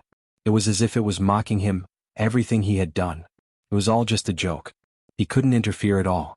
Obviously he already knew about this matter. But his heart would still hurt. Zhu Wuxin lowered his gaze and stared at the spot on his chest where blood was seeping out. The feeling of the blade stabbing into his chest still lingered in his body. But the pain here. It was not even half a beat away from the heart. Perhaps it was because his gaze was too deep. The man who was looking at the girl with deep affection suddenly raised his head. He glanced at Zhu Wuxin indifferently, carelessly, disdainfully and respectfully. His beautiful thin lips curled into a mocking smile. Then his hand slid down the girl's face and held her wrist. His fingers with distinct joints moved slightly. The blood-stained feather fan in the girl's hand fell into the man's hand. It's dirty? Let me clean it for you. The man's voice wasn't very soft. In the quiet and spacious room, it was extremely clear to the ears. Could even echo. It was like he intentionally said it for someone to hear. That glower flame fan which was stained with Zhu Wuxian's blood was kept by Diamo Xian. Zhu Wuxian? Yi Qing Luo seemed to be recalling. That Zhu Wuxian whom she had stabbed, and was suddenly hit by Diamo Xian's palm. Chapter 4904. Her expression was somewhat complicated. Her long and narrow cat eyes slightly turned sideways, as it congealed towards Zhu Wuxian's direction. Looking at Zhu Wuxian who lowered his head and stared at her chest, his thin lips curled upwards, as though he was smiling yet not smiling. Yi Qing Luo pursed her lower lips slightly. Before she could open her mouth, the strength around her waist suddenly tightened. The man's deep and hoarse voice floated down from above. So Pavilion Lord has the hobby of snatching someone else's wife. That voice sounded very calm. But Yi Qing Luo could still hear the deep chilliness in it. Like a sharp blade, it pierced towards Zhu Wuxian's body. Zhu Wuxian raised his eyes slightly, as his icy cold eyes met Diamo Xian's gaze. That smile which didn't look like a smile was still hanging by the side of his lips. As though he was provoking Diamo Xian, he spoke indifferently. Snatch someone else's wife? She doesn't seem to be your wife. He laughed coldly. You're not engaged, so why can't I be pleased with her? Diamo Xian's gaze was like a gathering cold wind as it swirled up a whirlwind. Just as Yi Qing Luo felt the chill as she raised her eyes to look at Diamo Xian. The man's emotions had already returned to normal. He didn't look angry and even curled his lips. His rosy red thin lips, the curve was noble with some undetectable complacency. I'm afraid Pavilion Lord has forgotten, little Luo, or can only accept that the person standing beside her is me. The man's tone sounded very casual. But it made Zhu Wuxian's smile, which was filled with provocation and sarcasm, freeze on his face. Diamo Xian was very satisfied that his own words had caused a huge reaction to Zhu Wuxian. The smile on his lips deepened. The casual expression on his brows also seeped out a few hints of provocation. Of course I don't mind, there are people who are pleased with little Luo, because this means that this lord's foresight is indeed very good. This lord's little Luo, is very popular. Every word, every sentence was showing his sovereignty. Zhu Wuxian's expression was getting uglier and uglier. But at this moment Diamo Xian gave a cold and sarcastic smile. But Pavilion Lord's heart makes my little Luo, very troubled. Pavilion Head's heart is troubling my little Luo. Pavilion Head's heart is troubling my little Luo. This sentence kept lingering in his mind. It was as if the replay button had been pressed. Zhu Wuxian's dark eyes were like raging waves. His hands that were hanging by his side slowly clenched into fists. His fingertips turned white. Her cold face exuded an eerie coldness. His fondness, just to make Yiqing Luo so annoyed? Especially when these words were said by Dmo Xian. Zhu Wuxin snorted lightly. Her cold face was filled with pain. He looked straight at Yiqing Luo as he asked word by word, "Do you also feel the same way?" The man's body was obviously a little unstable. Blood could be faintly seen seeping out of his fingertips that were covering his chest. Her red clothes were a little messy. From the looks of it, he was in an exceptionally sorry state. His gaze was abnormally scorching, as though it was going to burn her. Yiqing Luo met his gaze as her brows creased slightly towards this question of his. To tell the truth, if she wanted to answer, it would be a little complicated. She deliberated over her words in her mind. Perhaps it was because she took too long to think. That arm which was placed across her waist suddenly increased its strength. It was slightly tight around her waist. Chapter 49:05. As though he was warning her, answer properly. Death question. Death stare. Yiqing Luo. So how should she answer in order to satisfy this master? Was Dmo Xian called? Smiling on the outside but cursing in his heart? On the surface, he looked extremely confident and complacent, totally unconcerned about Zhu Wuxian's thoughts towards her. In reality, in her heart, she hated Zhu Wuxian's thoughts towards her deeply. Yiqing Luo secretly raised her hand and pinched his arm. You don't believe me? This kind of warning action must be condemned. Dmo Xian's inky eyes congealed deeply on the young lady's face. Of course I believe you, I know. The person Lil Luo loves the most is me. You know, and you still strangled me? Yiqing Luo pinched his arm again. Strangling me means that you don't believe me. Dmo Xian's brows were filled with a smile. So you admit that the person you love the most is indeed me? No. Yiqing Luo replied decisively, the person I love the most is myself. The person I love the most is you, that's enough. Dmo Xian lowered his head slightly, as his chin rested on the young lady's shoulder. Yiqing Luo's little hand pinched the back of his hand from time to time. The man's joints were clearly defined, his fair jade-like fingers felt extremely good to touch. She let out a light snort. The man suddenly held her little hand as his deep magnetic voice was mellow like fine wine. I'm because I care about you, so I'm not confident in myself. My fault. Don't be angry, The last, at the end of the tone was raised, low and lazy. Like a little hook, it tugged at Yiqing Luo's heartstrings bit by bit. Bam. In front, a sound of a heavy object colliding was heard. It dispersed the warmth in the room. Yiqing Luo's vision had just turned over. She saw the figure who had knocked against the door, but was still swaying as he turned around to leave. That figure gave off a lonely and bitter feeling as if he was fleeing for his life. Yiqing Luo's pink lips moved as she wanted to call out to Zhu Wuxian. But the words that were about to come out, she swallowed it back. What was the use of calling him? For people like Zhu Wuxian, to a person who was so paranoid that he was speechless. Since he couldn't give any response. Or, use indifference to reject. She could see that too. Those actions and words that Dmo Xian had said earlier, were all completely different.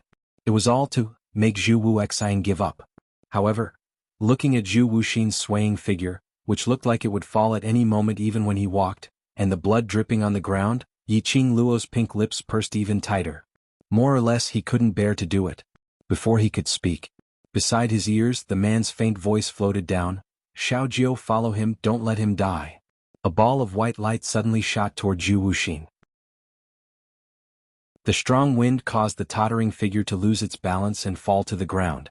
The huge nine-tailed fox swept its tail and hooked the man who was about to come into intimate contact with the ground. Then, in the blink of an eye, he disappeared from the underground palace of the Dark Palace. Ah Xian. Yiqing Luo stretched out her hand and hooked his neck, rubbing her head against his face. Thank you. Because of Zhu Wuxian you're thanking me? The man's obsidian eyes sunk slightly as his tone sunk. Yiqing Luo shook her head as her pink lips held a bright smile. I want to thank you. For loving me so much. She tiptoed and hooked the man's neck.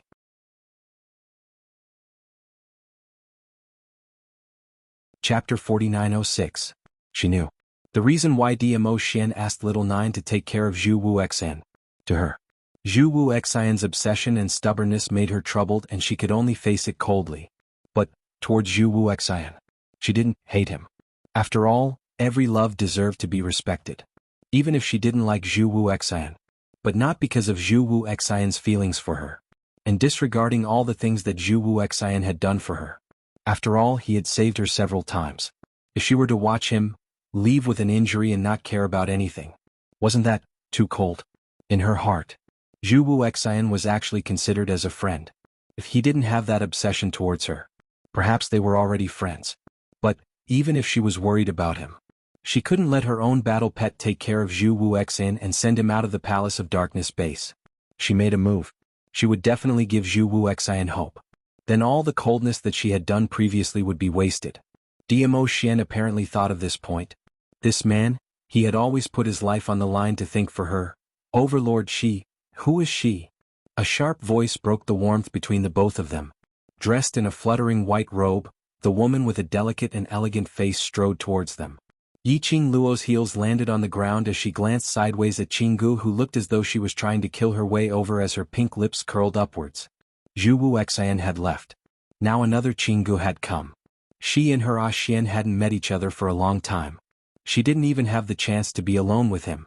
Furthermore, her Xian was hers. This lady, on what basis did she have to question her identity in this manner? Just as Qinggu walked over, Yiqing Luo had already stretched out her hand and pulled Diamo Xian behind her. Her petite and slender figure stood in front of Diamo Xian and also blocked Qingji's path. Her pink lips rose slightly as she tilted her head slightly and looked at her with a smile which didn't look like a smile. Miss Qinggu has been looking for so long, don't you know my identity? That smile was enchanting. Like a dazzling mandala blossoming. Her long and narrow eyes curved into a smile. Qingji's eyes widened as she said in a dull tone, I'm sorry, the martial monarch never mentioned to me that there's another woman beside him. As she spoke, her cherry lips curled up into an elegant and distant smile. It sounded as though he was explaining the reason why he didn't know Yiqing Luo. But every word and sentence was hinting at, if the man didn't mention his other half, it meant that the man didn't care about her at all and didn't acknowledge her identity at all. The last few words were, another woman. As though hinting at Yiqing Luo.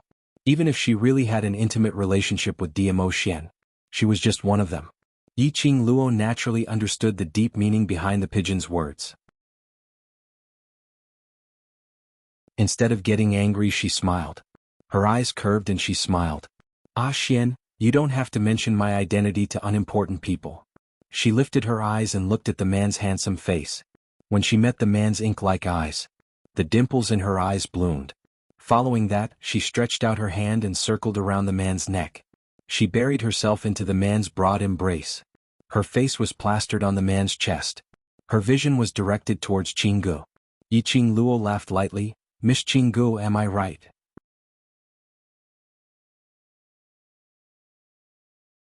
Chapter 4907. The young lady's words were filled with provocation. That long and narrow eyes were also filled with provocation. How could Qinggu not hear it and not understand it? And she could hear it and understand it. How could Diamo Xian not understand it? But Diamo Xian lowered his eyes and stared at the young lady in front of him, like a cat protecting its food, stretching out its sharp claws to block him. That bright and flamboyant, absolutely stunning face. It was deeply reflected in his eyes. The young lady's actions had deeply pleased Diamo Xian. The man's eyes were filled with tenderness and tenderness. His entire person seemed much gentler. Qingji's line of sight was fixed on Diamo Xian, looking at the man's obvious joyful expression. Suddenly she felt a dull pain in her heart. She could tell how much the overlord valued the young lady in his arms. That pampering and gentle look. This was the first time she saw such an expression on the overlord. No, more accurately. As long as the overlord's line of sight fell on the young lady, his entire person was soft. But the moment his line of sight shifted, he would become the overlord of the past, all of his transformations. Just because of that young lady named Yiqing Luo. Her heart was extremely unwilling, so jealous that she wanted to explode. I'm sorry, I don't really like my man being stared at by other women for too long. That young lady in red flame moved her body, blocking Qingji's line of sight. After Yiqing Luo stood still, her pink lips rose slightly, her enchanting face revealed a hint of cold provocation. I'm different from Ah Xian, I am Her lips curled up, smiling coldly. I am too possessive, I can't allow anyone to taint my man. She paused, her gaze turned sharp. Her half-squinted eyes reflected a cold glint as she stared coldly at Chingu. Word by word, she spat out the last half of the sentence, including in my heart, tainting. The young lady's overbearing and arrogant attitude. Extremely flamboyant. It was a declaration of its sovereignty. Qingji's exquisite and beautiful face twisted slightly. But very quickly it returned to normal. Continuing to maintain her elegance and gentleness, she ignored Yi Qing Luo and instead looked towards Dmo Xian. The woman's voice was soft and gentle. Your Majesty, that man just now has met Master before. If he tells Master that you are here, I won't. Dmo Xian's voice was indifferent. Even if there is, this lord doesn't mind to dig it out from the dark corners. Other than reminding Dmo Xian, Qing Ying's words there was another deeper meaning. Firstly, it reminded Dmo Xian. The current Yi Qing Luo and Zhu Wuxian had an ambiguous relationship. Secondly, Yi Qing Luo and Chu Wuxian's entanglement was unclear, which led to him being discovered by Chu Wuxian. Thirdly, it was because Yi Qing Luo believed in Zhu Wuxian and gave him a way out, which gave Zhu Wuxian the chance to complain to his lord. But, no matter what the reason was, Dmo Xian had already rejected it without hesitation. Dmo Xian's eyelids didn't even bother to look at her, and that deeply hurt Qingji's eyes. We haven't found any leads on Kuku. Qinggu was rejected once and felt a little frustrated, so she could only bring out the topic which Dmo Xian was most interested in an attempt to attract his attention. Qinggu. The man suddenly opened his mouth as his voice was cold and emotionless as he called out her name.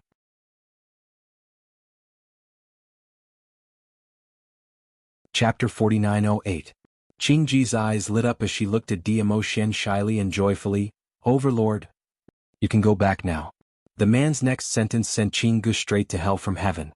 Qingji's face turned slightly pale as her voice quivered. Overlord, we don't have much time. I want to spend some time alone with Lil Luo. The man's indifferent voice cut off Qingji's words. He wrapped his arm around the young lady's slender waist as he looked down at the person in his arms. At this moment, even his voice had turned gentle. I miss her. I miss her. These three words were like a hammer, pounding heavily on Qingji's heart. Qingji's face turned as white as a sheet. Her slender fingers clenched tightly as her eyes looked miserable, delicate and pitiful. Immediately, she looked at Dmo Xian with an aggrieved look. She turned around and jogged out of the room. Her jogging speed was slightly slow, as though she was waiting for the man to stop her. But it was impossible to stop her. Not even in this lifetime would he be able to stop her. Yi Qing Luo's eyes curved in satisfaction as she stretched out her hand and touched Dmo Xian's head. Her slender, fair fingers caressed his silky black hair. Then she released his hair in satisfaction as her fingertips moved downwards and hooked his chin. Be good, I'll reward you. Following the young lady's words, her fingers that were holding the man's chin suddenly exerted force.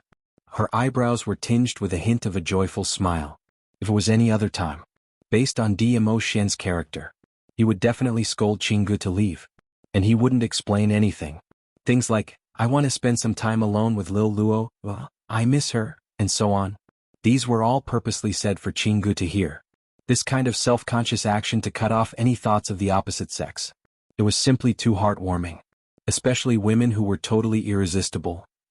In front of the opposite sex who had improper thoughts. Proactively showing affection. Using his actions to prove that he was a married man. Conscious enough. No wonder he was her family's ascient. The light bulb had run away. What the hell? The entire room was left with Yi Qing Luo and Dmo Xian. A little dumpling who was sitting on the ground, staring at Dmo Xian in a daze. When he saw the two of them hugging each other and asking for a reward, Xiao Tuanzi had a feeling that her fairy was about to be snatched away. In the process of the young lady rewarding Dmo Xian, he suddenly pounced onto Yi Qing Luo's legs. His small body forcefully squeezed between the two of them. She had a small face carved out of jade, with distinct black and white, round and lively big eyes. She was very cute. Dmo Xian lowered his head and looked at the little dumpling who was pushing him with all her might. A few rays of light flashed across his obsidian-like eyes. He bent down and picked up the little dumpling.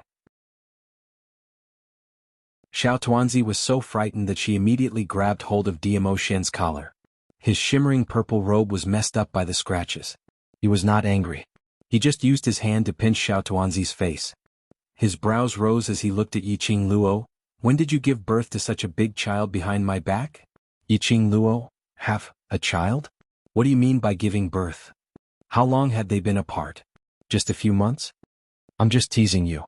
Seeing the young lady staring at him in shock, Dmo Xian couldn't help but let out a light laugh.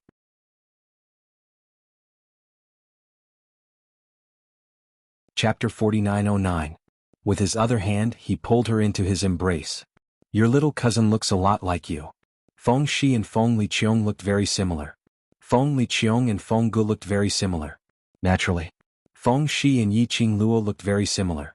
If it wasn't for the fact that Feng Shi and Yiqing Luo's age didn't match up, they really had the feeling of mother and son. Especially, just now, the moment they pushed the door open.